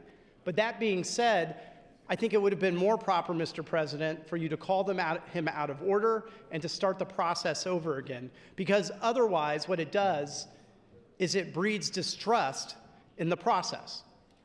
So I appreciate that there was an off-the-mic conversation before the point of personal privilege was made, supposedly the call or the point of order. But the bottom line is if we start operating that way, then it's going to breed a lot of distrust. And not only that, there's going to be a lot of people that think that they are being treated differently based on maybe their viewpoints or who they are, which I'm not making that accusation today, Mr. President. But what I'm saying is that there is a reason why we have rules and we have order, even if that means calling to order a member who is trying to do something else in good faith and that you know it.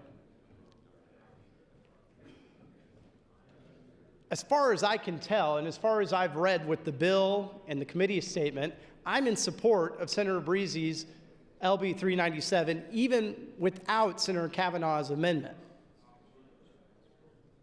But I think that we all need to take a step back, and I would request that the Speaker take this off for the agenda for the day and that we start over tomorrow or another day, because process matters. Process matters because it breeds trust, transparency, and equity among all the members. So I'll pledge to you, I will vote for LB 397, but not with how it's been handled today. And that's why I would request the Speaker skip over this and we get back to it, and we start it with a process that is fair, equitable, and transparent. Thank you, Mr. President. Thanks, Senator Moorfield. Senator Kavanaugh.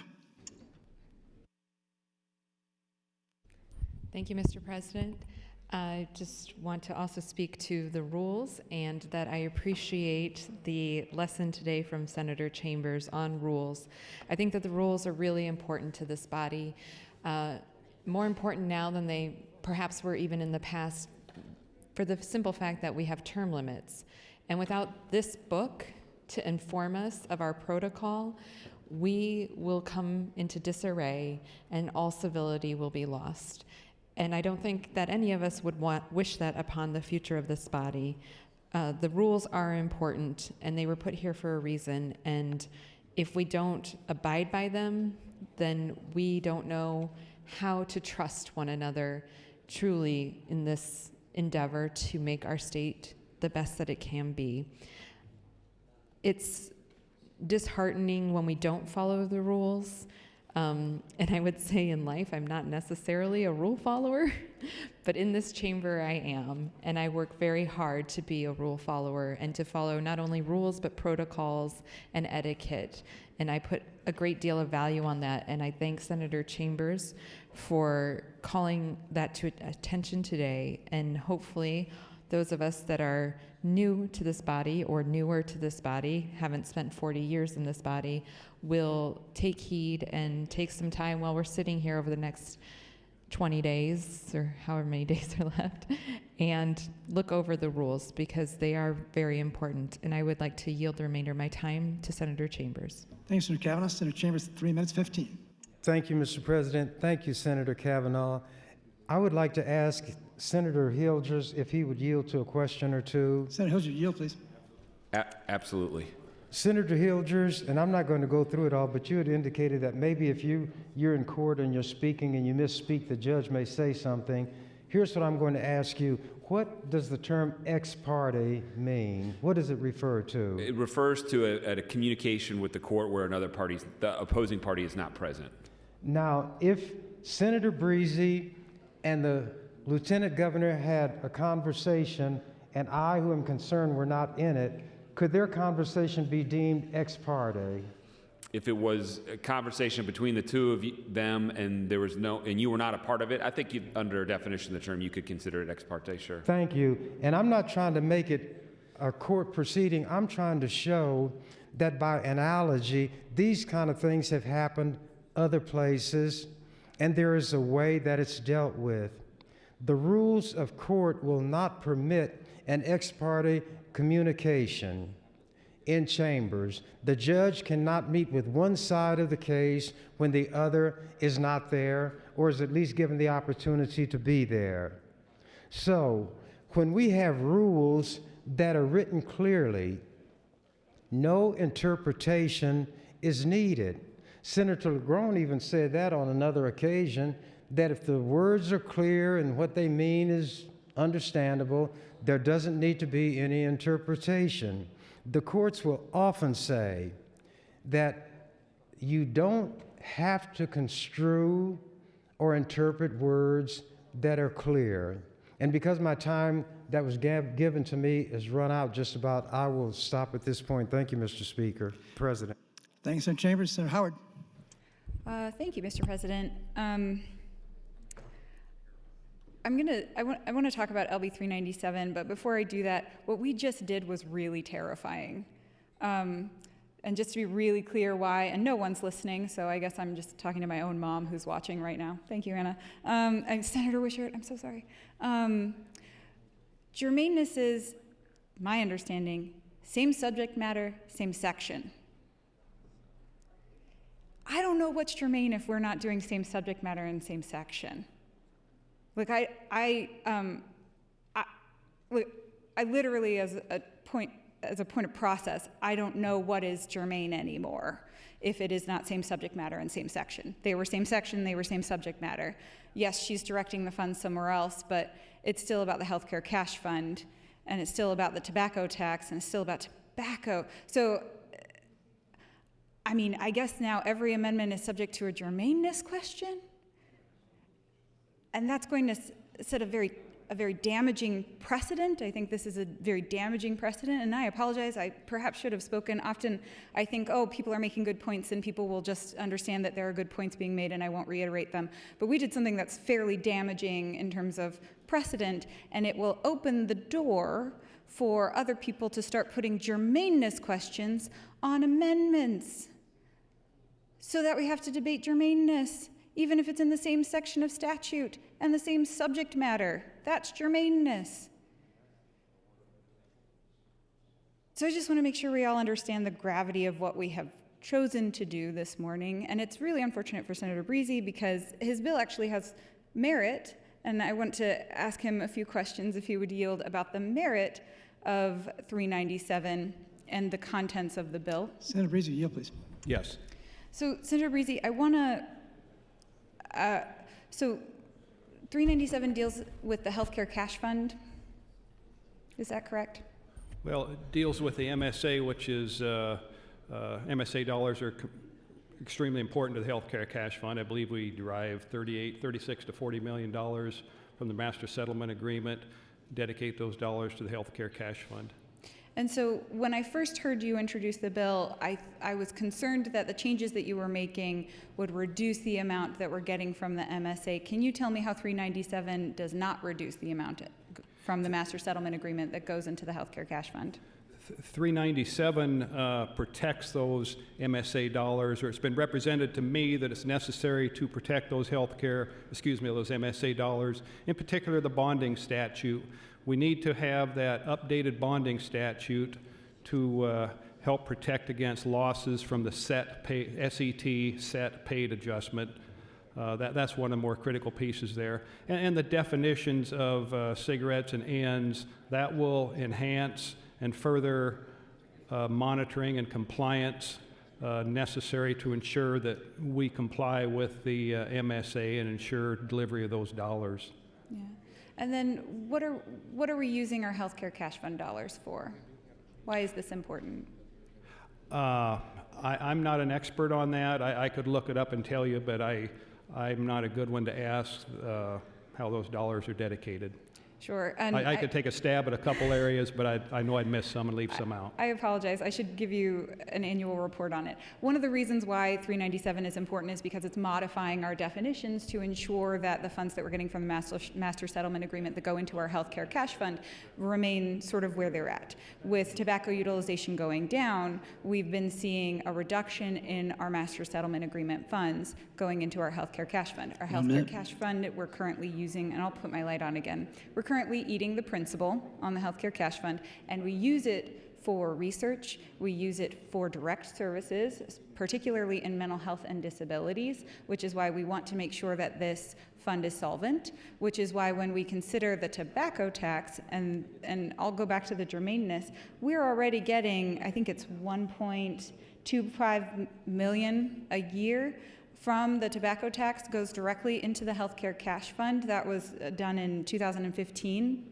And so when we go back to the germaneness question, obviously Senator Kavanaugh's tobacco tax increase with that overlay of the tobacco tax with the healthcare cash fund was germane, but the merits of 397 are that it helps with the solvency of the healthcare cash fund, which ultimately helps with the solvency of the state because it's helping us pay for necessary healthcare items that are in our budget. Thank you, Mr. President. Thank you, Senator Howard.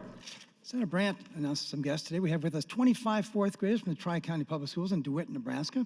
Those Tri-County fourth graders are up in the north balcony. Students, please rise so we can welcome you to the Nebraska Legislature.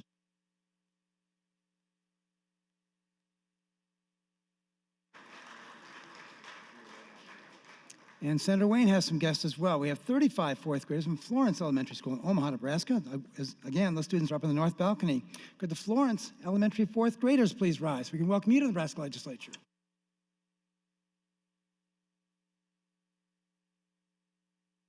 Continuing discussion. Senator Chambers.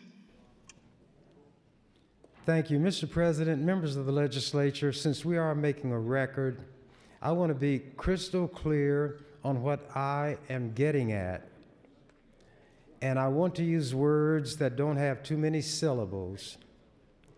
Rules are designed to govern how a body such as a legislature will proceed. The rules declare what is allowed and what is not.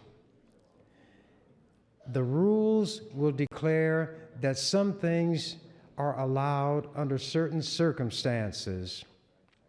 If it's clear what the rule says, it doesn't have to be interpreted by the chair, whoever's there.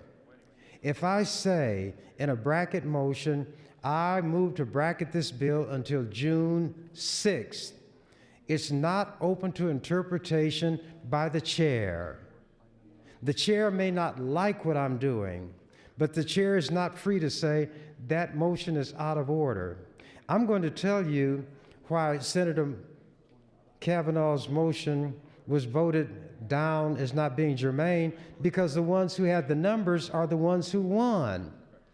You were in a posture where you didn't have the rules explicitly saying something, so they came up with this, and it's abject silliness to say that something in the same section is not germane. It's silly to say that it has to be in the same section to be germane. That's what happens when you get new people. They don't understand rulings that have been made in the past. I've heard people jump up here and say it's not in the same section. A lot of things that are talking about the very same subject are not in the same section because the statute books are not written on the basis of what is germane. They're written on the basis of what seems logical and where it likely fits, even if it's unconstitutional. All that the ones who arrange things in the statute books are to do is to look at what that particular law dealt with and then put it in the place it ought to be in the statute book. That's why merely giving the section has nothing to do, absolutely speaking, with germaneness. It's the subject matter. You can have something about that subject on page 1 of the statute book. Something else pertaining to it might be on page 300. Well, as silly as you all have gotten, you say, well, it's not on page 1, it's on page 300. But what does it say? What does it deal with? But the Republicans and the Republican Party are running this legislature, so now they're ruining your rules. If it wasn't me who is involved in this, you think we'd have this discussion here today? Everybody else would have crumbled and folded and been afraid to say something, even if they had it to say. Then you have somebody like Senator LaGrone, who was appointed by the governor, and LaGrone, I think, is a lawyer because he said he was. He knows that when you have a rule that's clear, it's not open and subject to interpretation to determine the meaning. It's clear in its meaning. If I make a statement, there are 26 letters in the alphabet running from A to Z, and I recite all of them. I say C. When we start at the beginning of the alphabet, the letter C is the third letter you will come to. That's not subject to interpretation. Fools might argue about it, 1 minute. but it's not subject to interpretation. What I'm talking about is so clear that a fool cannot err. Senator Foley, Lieutenant Governor Foley may be venal, he may be corrupt, but he's not a fool. He can read, and he knows that what he did was wrong, or he doesn't know the rules. It behooves me to know the rules because I'm a member of this legislature. Thank you, Mr. President. Thank you, Senator Chambers. Senator Linehan.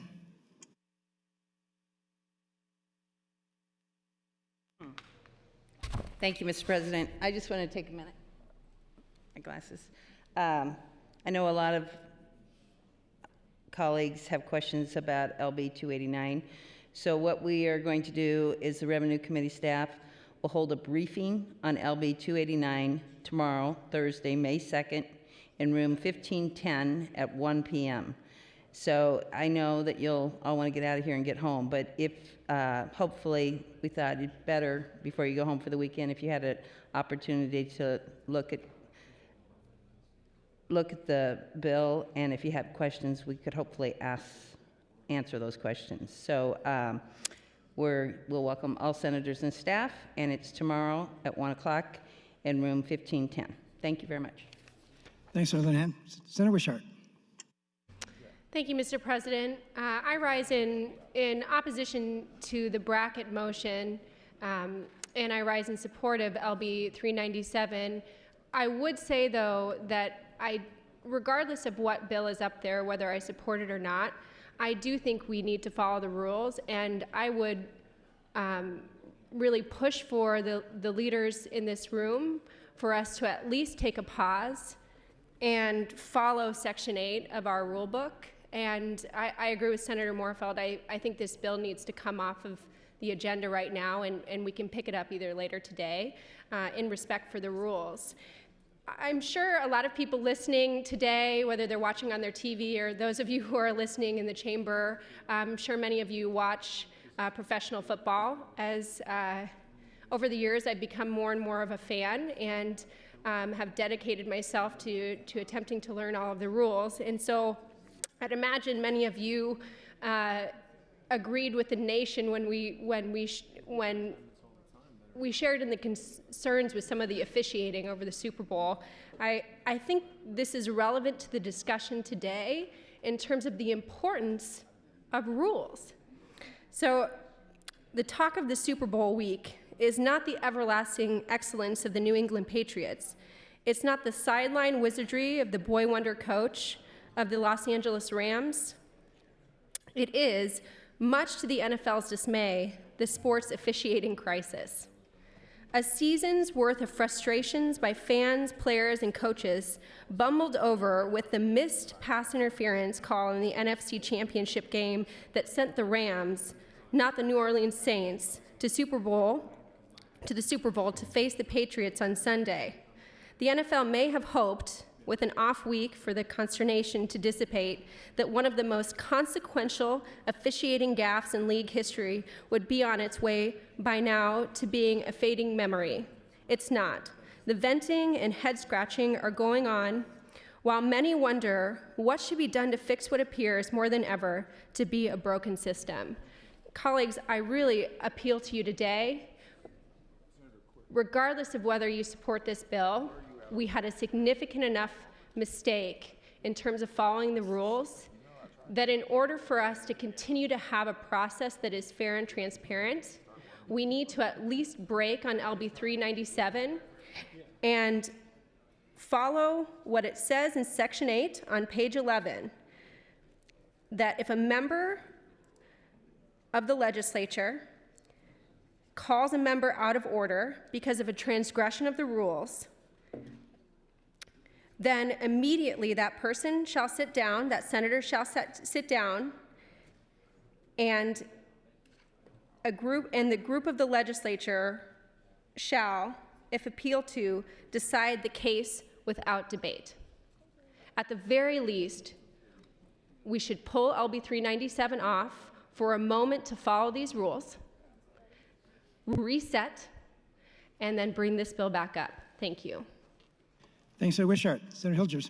Thank you, Mr. President. Good morning again, colleagues. I do want to, I'm not speaking on LB 397. I do want to just follow up on the rule discussion. I think it's an important one, and we are making a record here. We talk about it often, and the reality is that in a year from now, or 10 years from now, 30 years from now, someone may be reading this transcript and trying to determine, maybe in a similar circumstance, or to educate themselves on the process of the legislature, determine exactly how these rules are interpreted. And so I think having the back and forth and dialogue is helpful. I don't want to speak for the clerk, but I'm sure he's at least somewhat pleased we're talking about the rules to some degree today.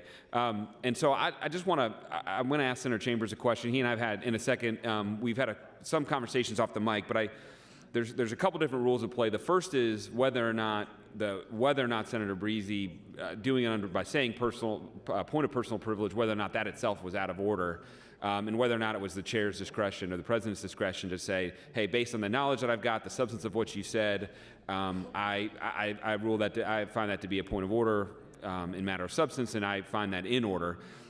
You may take the position that no, what should have happened is, Senator Breezy should have sat down and then called on again for a formal point of order.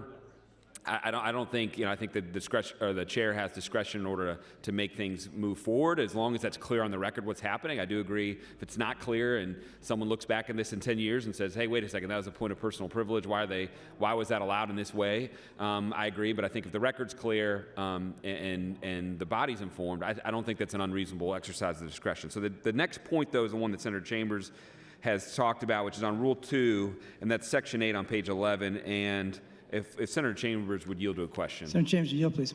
Yes. Thank you, Senator Chambers. You and I have had some conversations about this.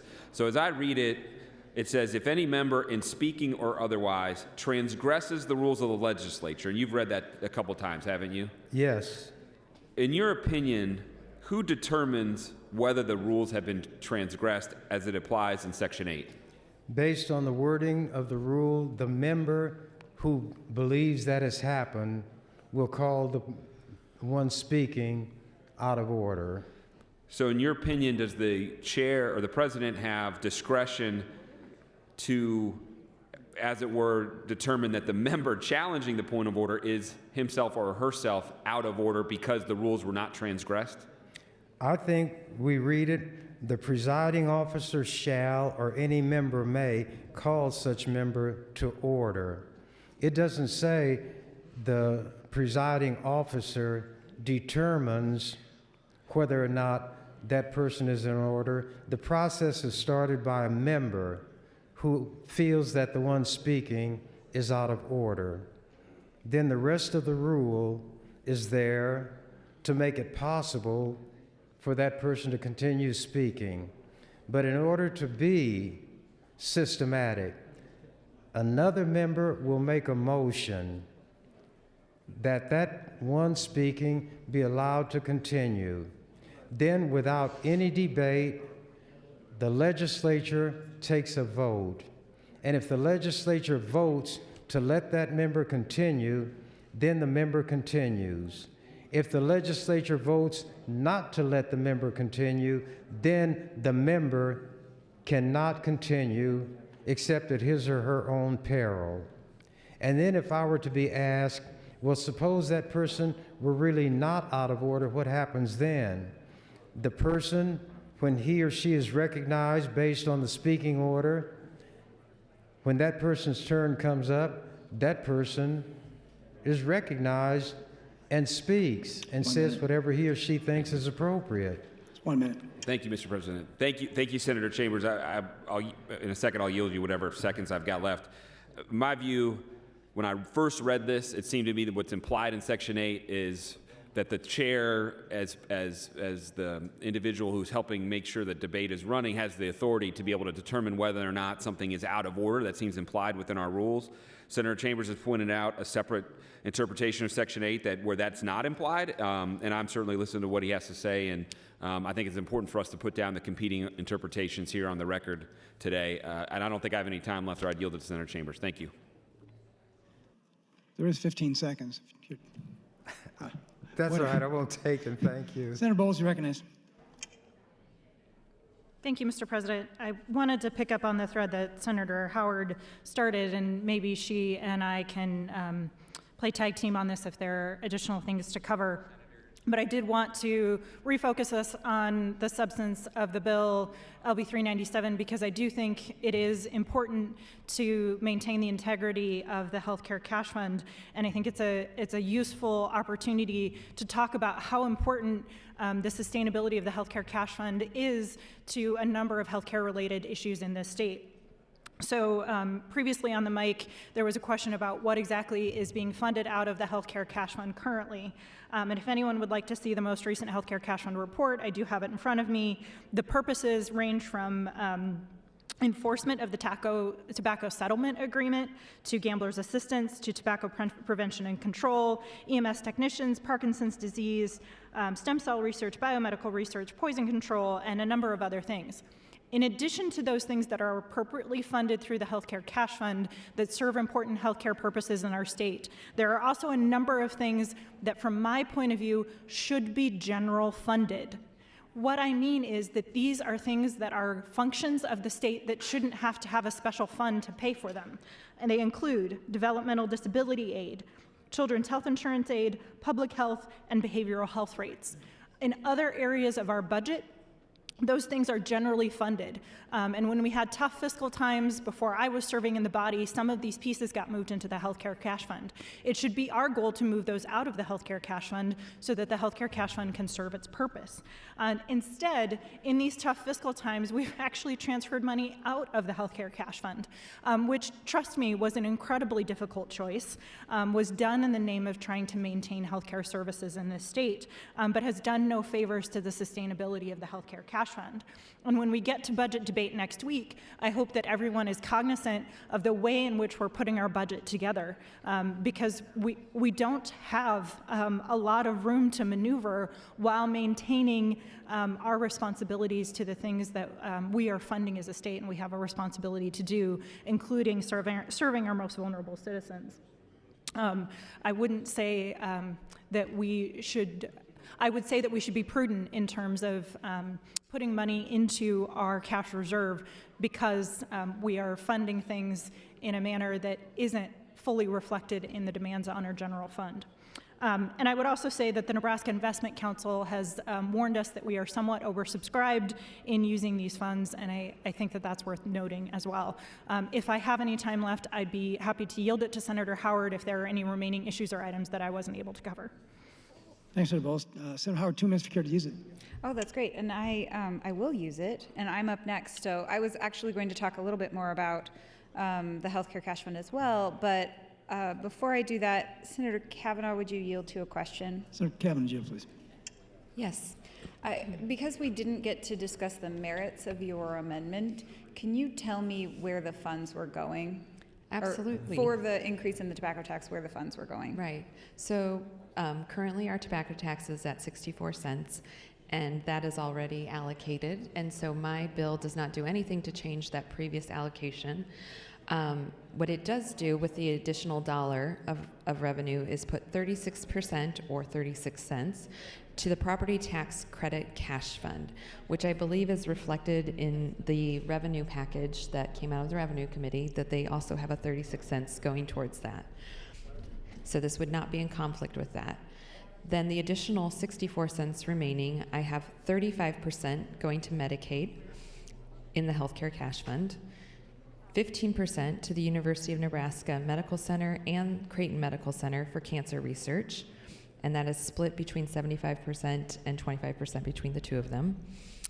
5% for tobacco prevention and control program, 5% for addiction treatment services, and 4% to stabilize the healthcare cash fund. Thank you. I don't have any further questions for you. I just wanted to really fully understand what we didn't get the opportunity to vote for, and it looks like we didn't vote on funneling specific funds through the healthcare cash fund. I absolutely agree with Senator Bowles in that currently the healthcare cash fund is funding things that are general fund liabilities, especially when I look at our DD aid, we're giving them $5 million. But I am concerned that we essentially just— Senator Howard, you recognize for 5 minutes. Thank you, Mr. President. We essentially decided not to vote on a property tax credit increase.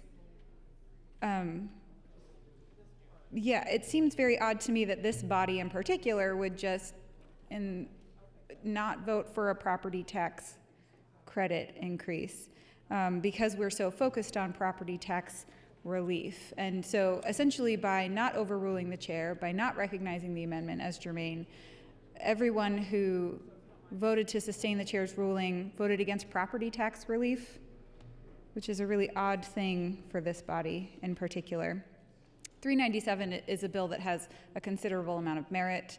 It's unfortunate that Senator Kavanaugh's amendment was not considered, especially when we're trying to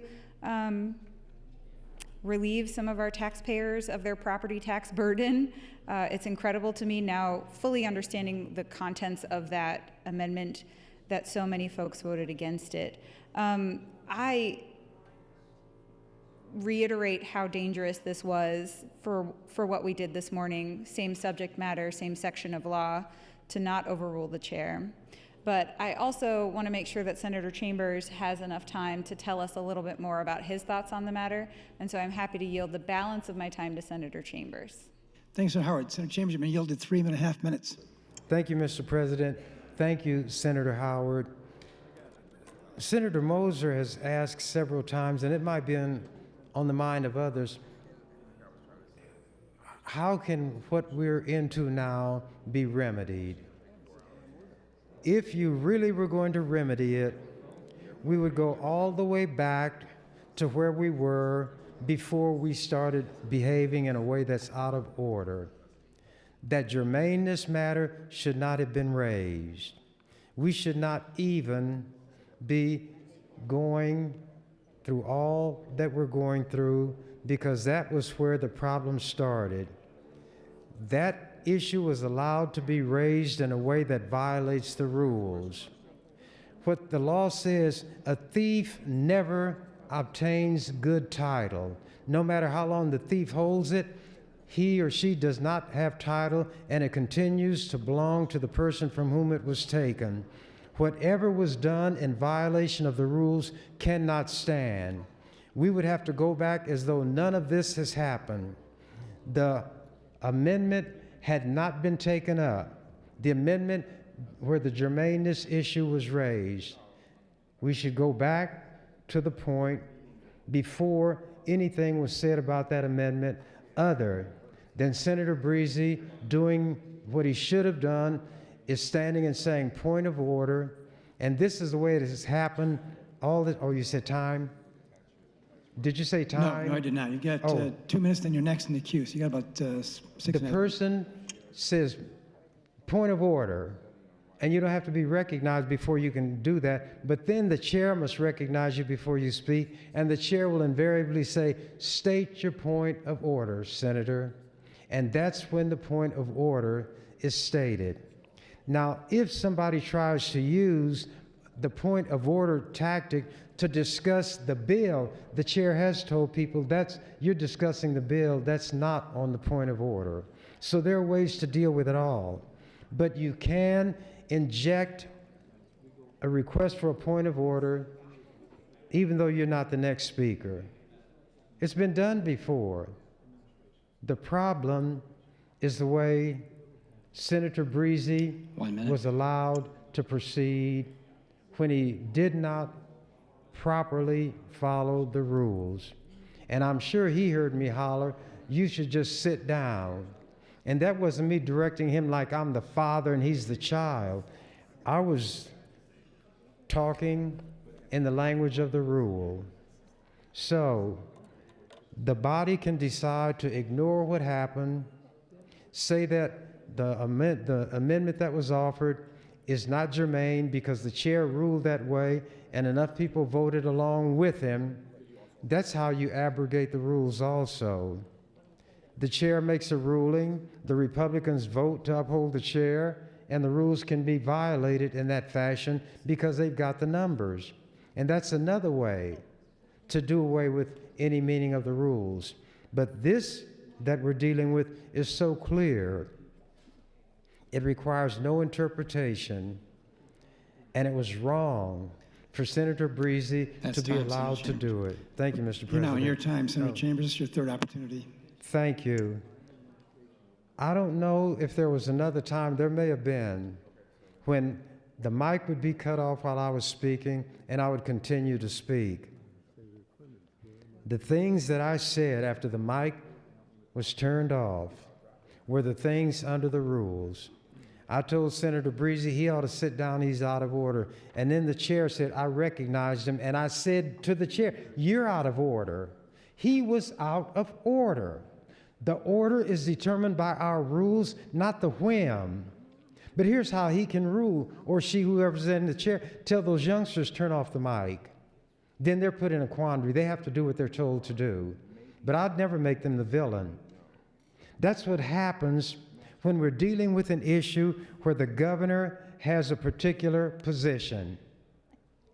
I'm going to try to find, there was a time when Heinemann was the lieutenant governor, I think, or whoever was lieutenant governor under Heinemann.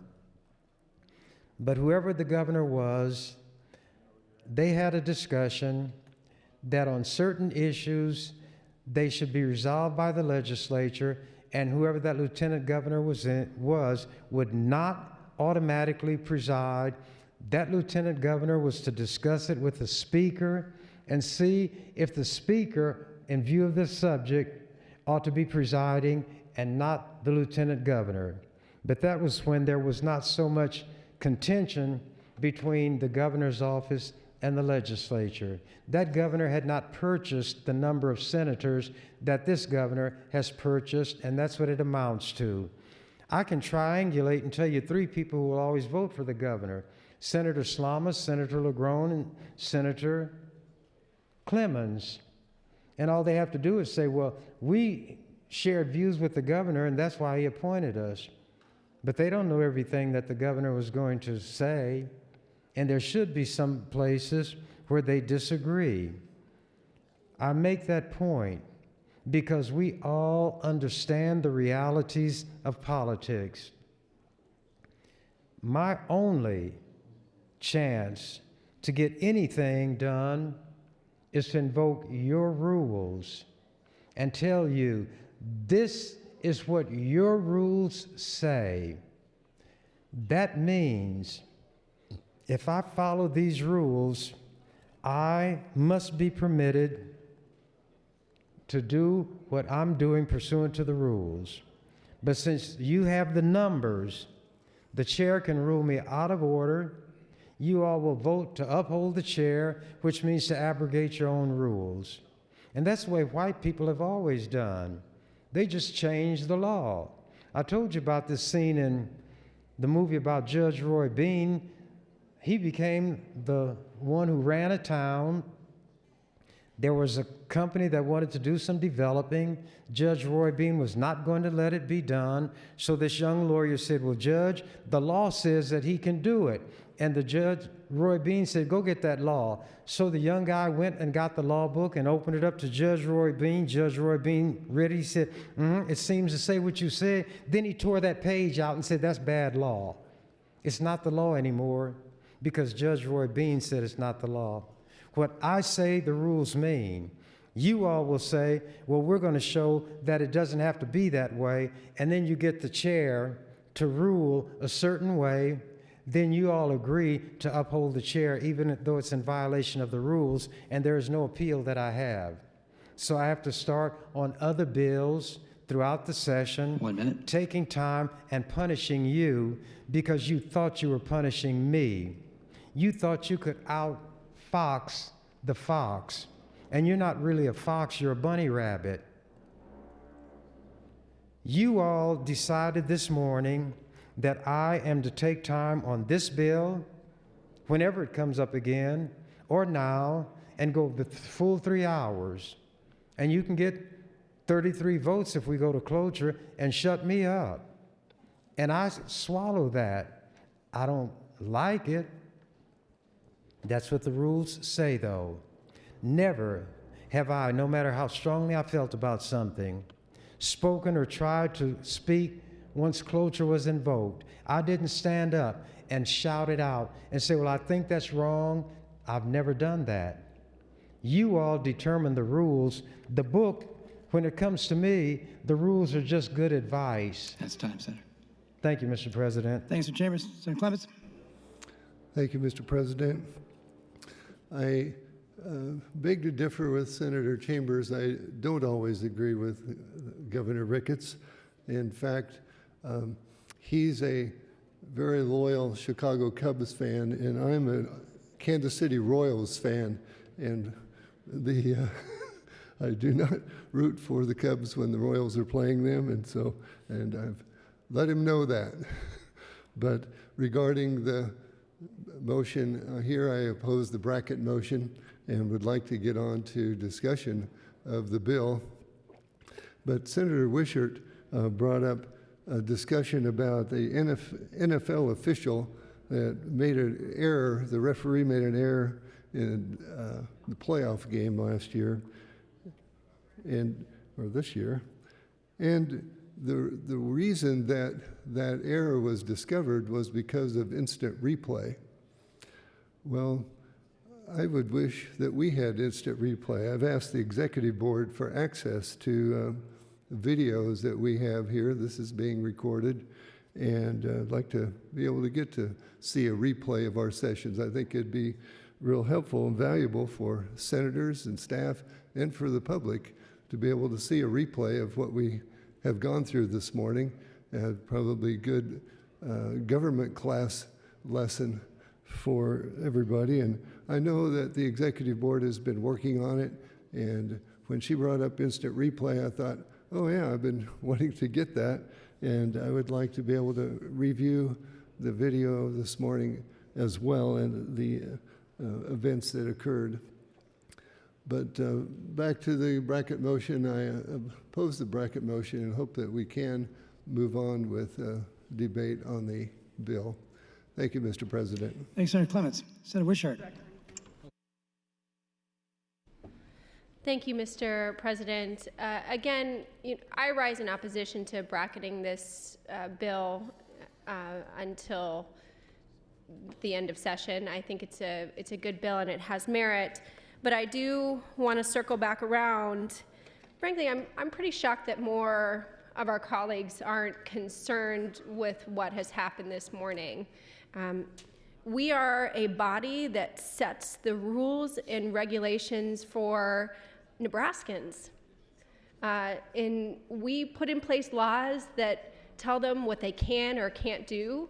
As somebody who, the more I serve, the more I believe in individual liberties and freedoms and a more limited government, I would say sometimes we put way too many rules in place for our fellow Nebraskans. But nevertheless, it is essential then for the integrity of the legislature that we follow our own rules, especially when we're putting rules in place for other Nebraskans. We very clearly, and I will push back on senators who get up and say that this is open to interpretation, it very clearly states in our rule books what should have happened. And in order for us to have integrity as a body, moving forward this session and moving forward, period, we need to reset on LB 397.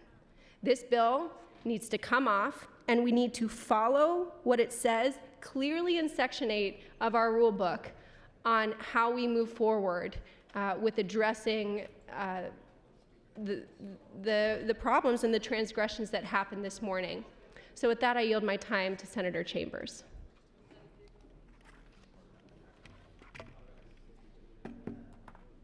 Senator Chambers, yield, please. Thank you, Mr. President.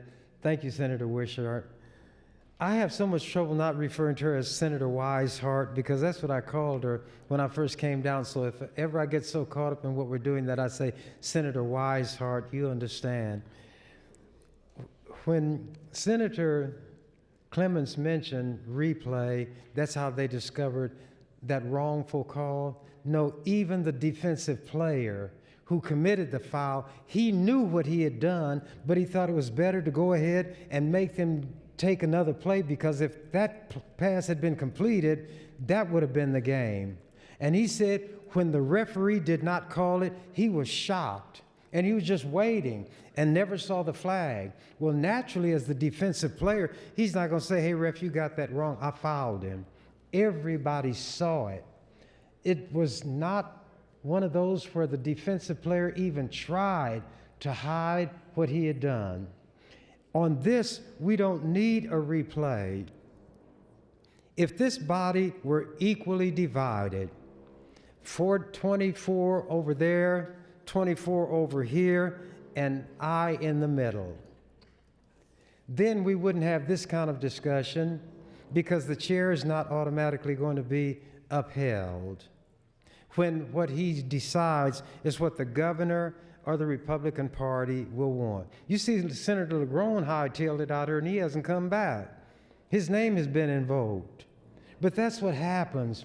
They say things without thinking because all they're trying to do is shield the governor's stand-in, who is the lieutenant governor. And he's got to take this. He chose to be here in our house. This is my house. You know what I said? I acknowledge 1 minute. The power of the speaker. I said the speaker sets the agenda, but I acknowledge, y'all don't like this word to my name, I acknowledge my power too. The speaker will set the agenda, I shall set the pace. And here's why I can say that, because I have the stamina to do it, I have the determination to do it. Nobody's got a hold on me or a string he can pull, and then I'll jump. He can play his fiddle however he wants to, and I won't dance to his tune. We got some in here, and I'm going to use the analogy again. They are such pussyfooters that you could stretch a piano keyboard from the Atlantic Ocean to the Pacific Ocean, and they could dance all the way across that keyboard without striking a note. That's the kind of pussyfooting that is done around here. And it's going to continue to be done. That's time, Senator. That's time, Senator. You said time? That's time. Thank you, Mr. President. Thanks, Senator Chambers. Speaker Scheer. Thank you, Mr. President. Colleagues, just a heads up, in anticipation that this might go the allotted time, the 3 hours would be up at 12:10, so my intention is to run this morning's session up until the 12:10 time period so that we will start on the next bill this afternoon. So just so if you have plans and need to make adjustments, be aware that we'll be here till 12:10 this morning. Thank you, Mr. President. Thank you, Mr. Speaker.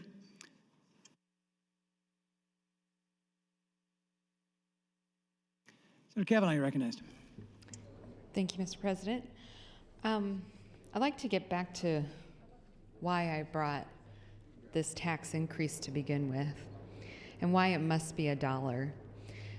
In order to impact health outcomes, price increases must be significant, at least $1 per pack of cigarettes, with equalized increases for other tobacco products.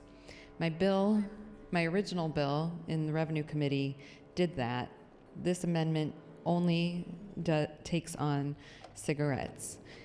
If price increases are small, tobacco companies can adjust their prices through discounts to reduce the impact of the increase, resulting in less public health impact.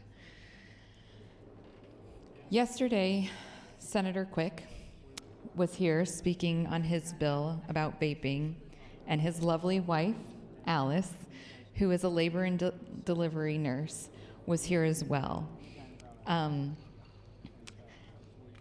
I've spoken with Alice about the joys of being in labor and delivery and welcoming newborns. And as some of those in the body, I know Senator Vargas with his newborn, and Senator Hilders and Senator Wayne with their newborns, and myself know how important those last few weeks are. Why you try and hold on even though you don't want to anymore after 36 weeks, why you try to keep that baby in there if you can, and it's because of lung development. Lung development is so important for newborns. It is the last thing that happens to them in utero, and it is so crucial. It can cause a lifetime of problems. My daughter, Della, she has asthma.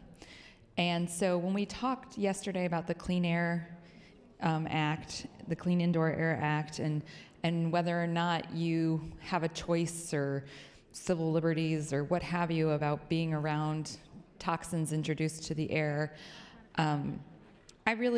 I find it very concerning that we don't take more of responsibility as a legislative body to protect children once they're out of in utero and once they're in this world walking amongst us with their precious little lungs. Their precious little lungs need our protection. So, tobacco tax increase helps kids. More than 150,000 new underage kids become daily smokers in the country each year, including 700 children in Nebraska. 90% of adult smokers begin while in their teens or earlier. 2/3 become regular daily smokers before they reach the age of 19. Research shows that with tobacco tax increase, 12,100 Nebraska youths will avoid becoming a smoker, and 12,300 adults will quit smoking. That's 2,400 people. 2,400 people.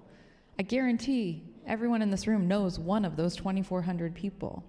2,400 people that we will have in this world a little bit longer because they quit smoking. What I wouldn't give to have my Uncle Tom back. He gave up smoking in December of 2014, and he passed away in October of 2015. He was diagnosed with lung cancer in January, a month after he gave up smoking. It was too late for Tom, and it's devastating. It's devastating to me. It's devastating to my family. He was the most wonderful, generous, kind-hearted person I have ever known. And to have lost him to smoking when it didn't have to be that way is tragic. And it's very tragic for his two little girls. Well, they're not so little anymore. Maeve is in college, and Grace is going to be starting high school next year. But they were definitely little when they lost their daddy. So this is about people's lives, not just about germaneness. I support Senator Breezy's bill. I also support my amendment. And I plan to, in the next 3 hours, when we come back to this bill, bring a new amendment so that we can all have this discussion again about whether or not it's germane. And I hope that everyone will reconsider what happened here today and take that opportunity. I don't know if Senator Chambers believes in redemption, but I'm hoping we can have redemption in this body. Thank you. Thanks, Senator Kavanaugh. Senator Howard, you recognize your third opportunity. Thank you, Mr. President. I'm curious as to whether or not Senator Chambers believes in redemption, and so I'm going to yield the balance of my time to him for that. Thank you, Senator Howard. Senator Chambers, you've been yielded 4 minutes 50. Senator Chambers, before you speak, and I will not count this against your time, I've conferred with the Pages. When the incident arose this morning, your microphone was not turned off, nor did I have a conversation with them regarding your microphone. I wanted to say that before you spoke. You've got almost five minutes, Senator Chambers. Mr. Speaker, with all chair, I didn't understand a word you said. Fine. This will not count against your time. Oh, okay. I conferred with the Pages regarding your microphone this morning. The microphone was not turned off. So the Pages did not turn off. I did not have a conversation with them about that microphone. Oh, okay. I see. Very good. 5 minutes, Senator Chambers. Thank you. Members of the legislature, there's a statement Caesar supposedly made. When youngsters study Latin, they learn that statement. It's not the one, I came, I saw, I conquered. The statement is, the die is cast. Caesar has crossed the Rubicon. And some people question whether that word die is referring to a coloring agent, meaning that the cloth or whatever is to be affected has been dyed and a fixing agent has been added so that it will not run. No, Caesar's statement referred to a single one of those cubes. Usually you speak of dice, meaning two. The singular is die, D-I, and the Latin is the D-I. Caesar has crossed the Rubicon. In other words, once that die has been cast and it stops rolling, you cannot throw it again. You cannot change the number that came up. That is it. I said what I would try to do with this bill. If people like it, I'm taking it with the help of others, which I didn't really need, 3 hours the first time. It'll come back for 3 more hours, and I will be in fine fettle. And I can take it 3 hours. But at that point, Senator Breezy can move to invoke cloture. If you like the bill, you'll give him 33 votes. But before you can vote on that bill, you'll have to vote on every pending motion or pending amendment. So if you want your amendment to be covered, then it had better be up there so that when that motion is made, everything that precedes that motion being acted on must be disposed of. Any motions, any amendments. There might be an amendment pending, and I would have put a bracket motion. They would dispose of my bracket motion first, Then they'd dispose of the amendment. Then they would take a vote on what you're going to do with the bill. Probably the bill will advance. Then when we get to select file, do y'all remember hearing a song by Fats Domino, Yes, It's Me and I'm in Love Again? I'm in love with this bill now. I feel an affinity with this bill and for this bill. So every time it comes up, I want to spend time with this bill. And I say to this bill, let's just be glad for the time we spent together. There is no need to count the bridges that we've burned. Then I could take a piece of paper with the bill and say, just lay your head on my shoulder and go through all of that. You know, there are many ways that I can find to take 3 hours, but every 3 hours that I take on this bill will be 3 hours taken away from something else.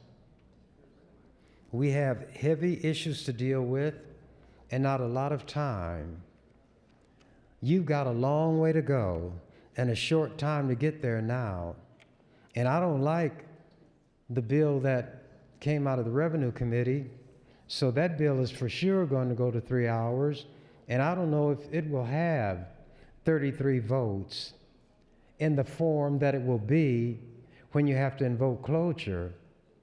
If cloture is invoked at the right stage of debate, you're not going to be able to do anything else with the bill.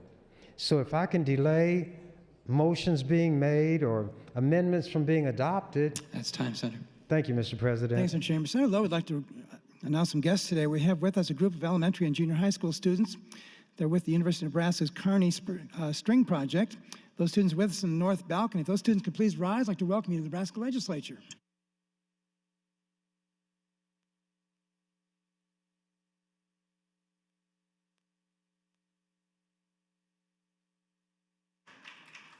Continuing discussion, Senator Hunt. Thank you, Mr. Lieutenant Governor. I wanted to stand to put my support behind what Senator Wishart and what Senator Howard and what several others have said, that what happened today this morning was a grave transgression. And as a freshman senator, it really hurt my trust in the process and my trust in my colleagues and my trust in the chair.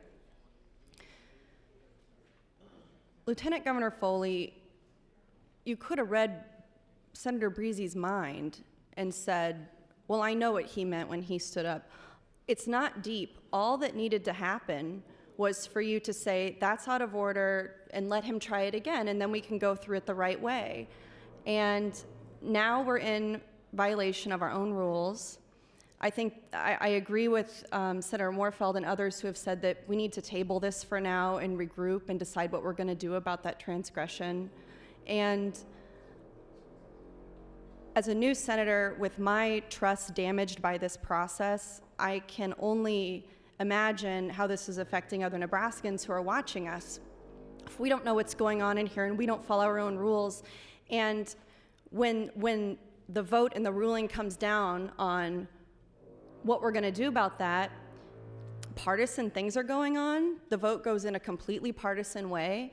And then I walked around the chamber and many people said to me, oh, I didn't really know what we were voting on, so I just followed what my friends were doing up here. That is a tragedy. That's a horrible thing. That's not what we're supposed to be here to do, and that's not what I'm here to do. That's something that a lot of you say. You'll get on the mic and say, I value our institution. I think it's important that we protect what we do here in a nonpartisan unicameral. I know that all of us go and have opportunities to talk to people from other legislatures, and they're so jealous of our system here because what we have is so special and we need to protect it. But we're just giving lip service to it. We're not protecting it in practice. So please notice that and question when you're doing that, because I'm going to start calling people out by name who are consistently voting in a partisan way, because that's not what we're supposed to be here doing, and it's really hurting my faith in the body. And I would yield the rest of my time to Senator Chambers. Thank you, Senator Hunt. Senator Chambers, 2.5 minutes. Thank you. Mr. President, were you indicating that I would have at least one more time on my own? Or have I spoken? You have your closing remaining. Okay. Members of the legislature, I'm like Old Man River. And at least you know that I'm old. So maybe that's enough for me to say I'm like Old Man River. But Old Man River just keeps rolling along. Everybody else can get tired. They can go home. They can go on a vacation, stay for months, and then they come back and stand at that same bank spot on the bank. And although the drops of water that comprise that river are different, collectively, that's still Old Man River. And Old Man River is still rolling along. If I say I'm going to take a bill to the end, that's what I'm going to do. We have a finite amount of time in a session. That's why time is always on my side. Our sessions are not open-ended. And by the time we get through, either the 60 days or the 90 days, my colleagues are so worn and beaten down, they're not about to vote to extend the session, which they can do. And if they were smart, they'd threaten me with that. And they'd play right in my hands because I'd say, now I'm going to make you deliver on your threat. The promise being made must be kept. And if I make you a promise, I've got to keep it. Not because I made you a promise, but because I have to keep my word. And when things got off the track this morning, I did make a statement that was presumptuous. I said, I'm going to kill this bill. But then I amended it and said, if I can't kill the bill, I will kill time. And that's what I will do. So however many may leave this floor, it's of no moment to me. We have a much wider audience, as one of my colleagues found out, whom I will not identify. But when there is a reaction in the thousands to something that was said on the floor of the legislature, that lets you know that people are paying attention to what we do. And they don't trust politicians. And by the way, even though they vote Republican because they're trained. That's time, Senator. Thank you, Mr. President. Thanks, Mr. Chambers. Senator Wishart. Senator, it's your third opportunity. Thank you, Mr. President. Colleagues, again, I just want to be very clear, and I have talked with Senator Breezy's office on this because I know they've worked really hard with the Attorney General's office and LB 397. So I want to be clear, the underlying bill is a good bill. I will help Senator Breezy get to 33 so that we can move forward with this bill. But out of what I feel is really how crucial it is for us to follow the rules and be a legislative body that moves forward with integrity. I cannot let what happened this morning go unchallenged. Again, many of us are new to this position, and I'm hoping all of us will go home tonight and carefully read through these rules and spend some time studying them. And so I understand that mistakes will be made, and I will make them. I can guarantee I'll probably make them this session. But the best way for us to learn from our mistakes is that there has to be some level of restitution. And what's happened today on LB 397, there has been no restitution for the transgressions that happened this morning. So I think what's going to need to happen is we go till the 3-hour mark, and then a group of us senators, as it says in the rules, come together and we determine without debate, as it clearly states we should have done in our rules, how we move forward on LB 397. And then we make that determination and we move forward. It could happen. We wouldn't even need to get to 33 votes if we would just table LB 397 right now and move on to a different bill and clearly go through the process that we have put in place for ourselves when a transgression occurs. And I do want to be really clear. I see no room for interpretation when I read through the rules around what happened this morning. It clearly says that if any member in speaking or otherwise transgresses. So right there. Well, was there a transgression?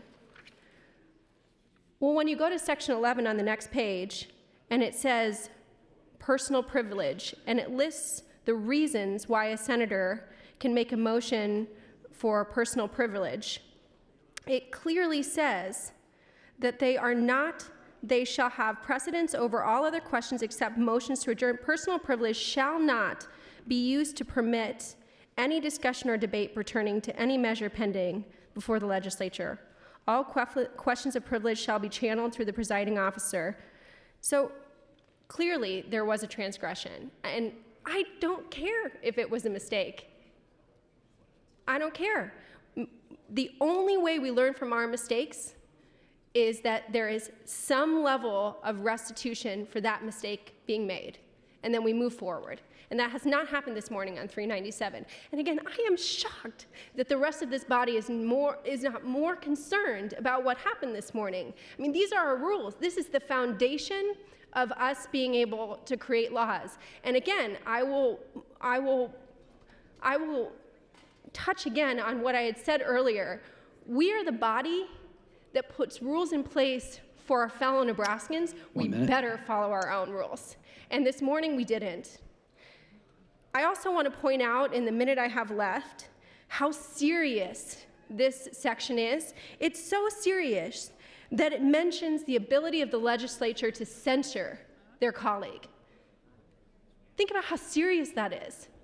That in this same section that I've been reading from, it says that he or she shall be liable to censure for such punishment. So those that preceded us in the legislature put in place a very serious repercussion for if somebody transgresses. Now, obviously, I do not think Senator Breezy, who's possibly one of the nicest senators in this body, should be censored. I don't think that. But I want to really call this body to understand how serious it is when we make mistakes. And the fact is, we can give each other the grace to do that, but we have to follow the rules. Thanks, Senator Wishart. Senator Kavanaugh, I recognize your third opportunity. Thank you, Mr. President. I first want to echo Senator Wishart's remarks that Senator Breezy is extremely nice and has been very patient with me in this process. I'm one of 8 children, and I'm in the middle, and today I feel like the ultimate middle child causing all this ruckus. So I apologize, but I'm sure my siblings are laughing. So I told you about my Uncle Tom, and now I want to tell you a good story about my cousin Ben. And I spoke about both Ben and Tom in the Revenue Committee when I introduced my tax bill. So Ben, he has this app on his phone, because he's a young guy, and that's what you do now. And this app is an app that he put on his phone when he quit smoking. And he quit smoking 1,616 days ago. He has avoided 64,668 cigarettes. He has saved $21,826. And this app calculates the health benefits, and it indicates that he has won back 269 days to his life. So for anyone who knows my cousin Ben, or Bennett, he's kind of like the young Uncle Tom. He's sweet, he's loyal, he's smart, he's hardworking. He recently, in the last year, became a firefighter, and he goes and works on forest fires across the country, but his home base is Omaha. He's a dedicated young man who will do great things in this world and has done great things and contributes so much to society. And I'm just so grateful that he made that choice 1,616 days ago to quit smoking. I'm so grateful because Right now, we're almost up to 1 year more guaranteed of Ben, and I can't stop smiling when I think of Ben. He's the baby of his family, one of 5. The Amdors, some of you might know. I think a lot of you actually might know my cousin Diane Amdor, who worked in this body for a while for Judiciary Committee. And she also will be welcoming another family member anytime now. So there's a lot of reasons for me to care about having people quit smoking. And I'm sure that there's a lot of reasons for everyone in this body to care about people quitting smoking. It's very, very important to remember that we're talking about lives, we're talking about our loved ones, and we're talking about our constituents' loved ones. And in addition to that, in addition to the health benefit, which for me is reason enough to increase this tax, in addition to that, we are also talking about revenue for our state, much needed revenue. And I don't think that we should lose sight of these two very important things when it comes to legislating this. I have brought my amendment back. I have cleaned it up, and we will see if we can find germaneness in the future. And the last thing I will say is that today is May Day, and so I pilfered my children's Easter candy because I don't want them to have it, because I'm a mean mom, and it's on my desk. So happy May Day. Please stop by and enjoy a piece of Easter candy. Thank you. Thanks, Senator Kavanaugh. Senator Breezy. Thank you, Mr. President. Good morning again, colleagues. You know, if there's a lesson to be learned from this, I think maybe it's there's something to be said for being precise in what we say on this floor in this body. I would note that Senator Kavanaugh and I spoke a few days ago, and she gave me advance notice of the amendment coming. I certainly appreciate that from her. That was appreciated. And I indicated to her at that time that I'd probably oppose it, or that I would oppose it, and I think I indicated that I would probably argue germaneness on the thing, or at least consider germaneness, and I guess that we did. I did want to make a couple other observations about the earlier amendment and what I presume will be in the upcoming amendment. And there was a bill in the Revenue Committee to increase the tobacco tax. I think Senator Kavanaugh probably referred to that earlier, and it didn't make it out of committee. And so when we try to do it with an amendment, you know, we are in a way circumventing the committee process. And so if we are going to consider a tobacco tax increase in the upcoming amendment, we have to ask ourselves how important the committee process is to us. And this bill is critical to preservation of our MSA dollars. And I would submit that the adoption of the wrong amendment could jeopardize this bill, and that's certainly not what we want to have happen here. And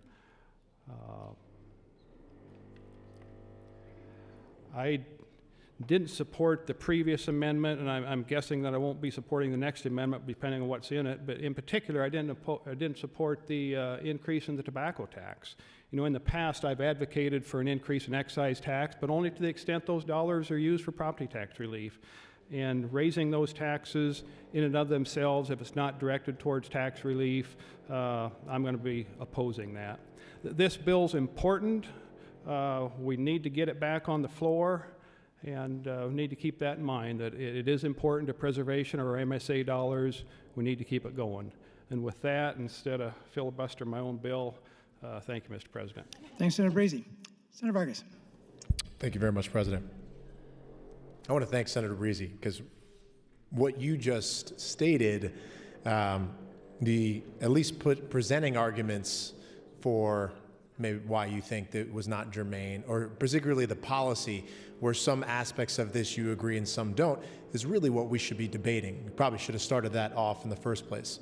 Obviously, we can't rewind time, and we can't go back and address any of those changes, but I echo everything that has been said, and I got on the mic previously to just share my, I don't get on the mic that often, but when I do, I tend to get on when something concerns me for the sanctity of this body, and mostly because I think about the people that were sitting in the seats before us and what they have and have not upheld.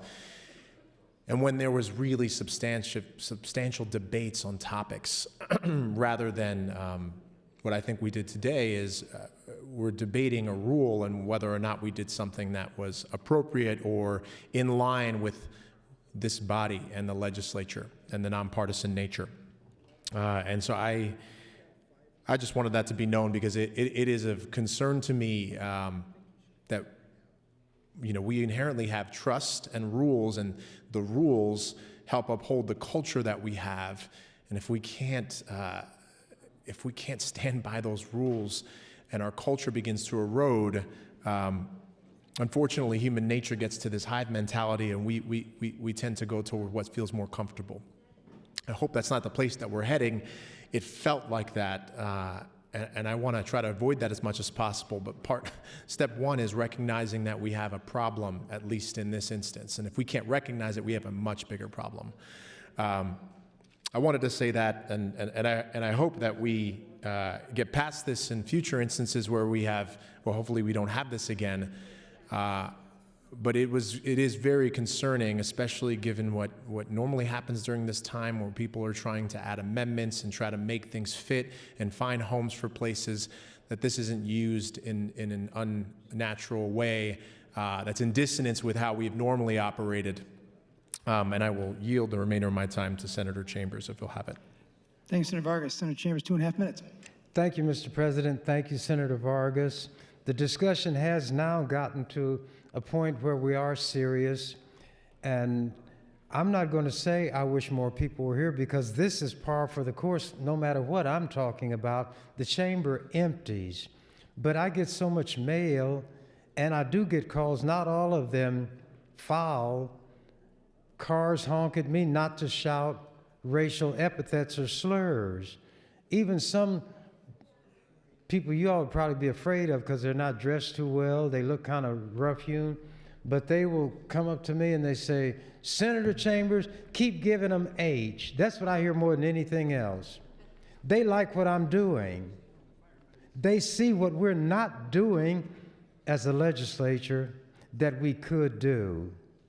If this legislature were doing what we should do, you would scarcely hear my voice at all. I would wait until there was a particular issue that I thought needed clarification and I could offer it. But now, I'm in a position where I have to just take time. That's all I'm doing, taking time. But because everything that we say is recorded, then transcribed, if perchance somebody would read it, I would want them to see that there was something in the way of a point that I was trying to make. 1 minute. When I was a very small lad, maybe 3'3", and certain questions occurred to me, but I'm not going to go through all that. I'm going to say that I would listen to things that people would say very carefully, and then it puzzled me why those same people didn't do like they ought to do based on what they said. And it developed in me a distrust toward grown people. If they said something good, I would hope that they're going to really carry through on it, but in my mind was the idea, but no, they're not. They're just saying things that don't mean anything. I cannot say that as a child I formulated my thoughts in the way I can express them now. But I had the sensing that I didn't want to be what they were. I didn't want to make children think that I meant something, then I didn't even mean it. I just felt at that time it was better for me not to even say it. Time, Senator. Thank you, Mr. President. Thanks, Senator Chambers. Senator Quick. Thank you, Mr. President.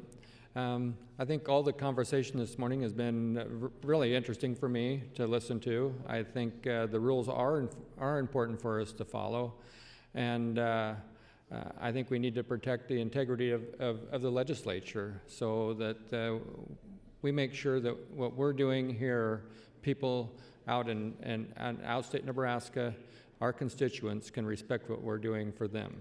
So, and with that, I'll yield the rest of my time to Senator Chambers if he wish to have. Thanks, Senator Quick. Senator Chambers, 4.5 minutes. Thank you, Mr. President. Thank you, Senator Quick. And for all my colleagues here, there, and all the ships at sea, if they're watching, this is training for me.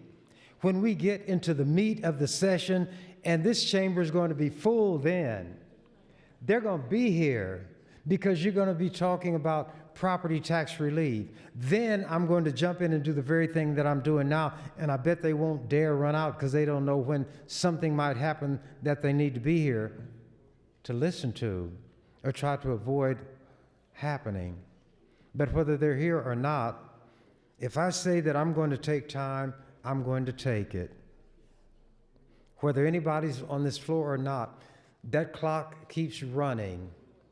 Every minute I take off the clock today, the fewer minutes remain tomorrow and tomorrow and tomorrow. And I'll find a way to take those minutes and even some hours. There was one session where, to show my resolve, I brought a very decorative hourglass, and it might have stood at least 12 inches, maybe 14 inches tall. It had carvings in the metal framework. It had little jewels here and there. It was as much a delight to the eye just because of the beauty as it was as far as utility, because the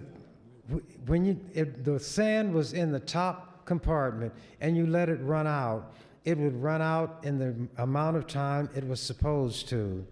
So I told them, my colleagues, my then colleagues, many of them have gone on, and this is what I understand my Catholic friends do when they say, and somebody's gone on. I even saw Joe Biden do that when he was discussing having kissed a woman on the back of her head, and he's making kind of a joke, and that's what he did. So I think it's just one of those gestures that people go through. But I told them, you all determine what you're going to do by that clock. I say, see this hourglass? This is what I determine the pace at which I intend to move. And even if you would have an emergency meeting of the Rules Committee to adopt rules to cut me off, that would play into my hands because it would cut you all off too. And it would hurt you more than it hurts me because I can think and you all can't. You know why you cannot think? You've never had to. You've always had the numbers. Just like when you vote to uphold the chair when you know the chair is wrong. But it's going in the direction that your ideology carries you, so everything else goes out the window. That's why nobody can tell precisely what manner of man or woman you really are. You change as the circumstances change. You are a utilitarian. You don't have firm principles. You have things that you'll firmly say. For instance, I'm a strong conservative man. Or, if you will, I'm a strong conservative woman. And that's supposed to tell me something? I've heard that slogan so many times, it has no meaning. What does the word strong mean in that context? What does conservative mean? To me, conservative, it equates to racist. A conservative, to me, is a self-acknowledged racist. Conservatism is racism.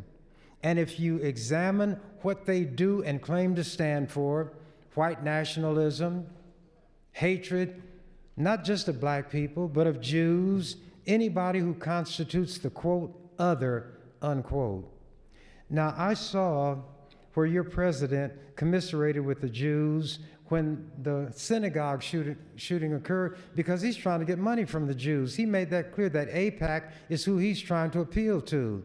That's why he said Jews ought to annex land of the Palestinians. But when that guy drove a car down the sidewalk and killed and hurt some people because he said he was attacking Muslims, Trump didn't say anything about we shouldn't have religious bigotry. Thank you, Mr. President. Thanks, Senator Chambers. Speaker Scheer, you recognize. Thank you, Mr. President. We are close.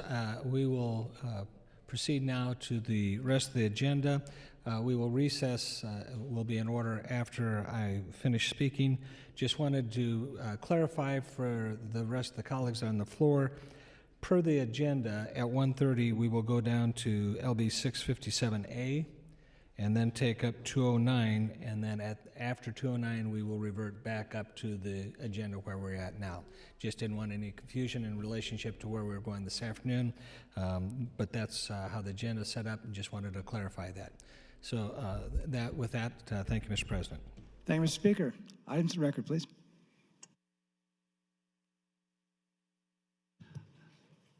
Mr. President, new resolutions LR 101 by Speaker Scheer and 102 by Senator Howard. Those will be laid over. LR 103 by Senator Lowe calls for an interim study that will be referred to the Executive Board. Amendments to be printed. Senator Albright to 595. Senator Friesen to 184. Senator Howard to 460. Senator Matt Hansen to 464. Senator Vargas to 478. Your Committee on Enrollment and Review reports Legislative Bill 583 to select file with amendments attached. An amendment to LB 397 from Senator Kavanaugh to be printed. And finally, an announcement that the Appropriations Committee will hold an executive session today at 12:15 in room 1003. Priority motion, Senator Art should move to recess until 1:30 p.m. Members heard the motion to recess. Those in favor say aye. Those opposed say nay. We are in recess.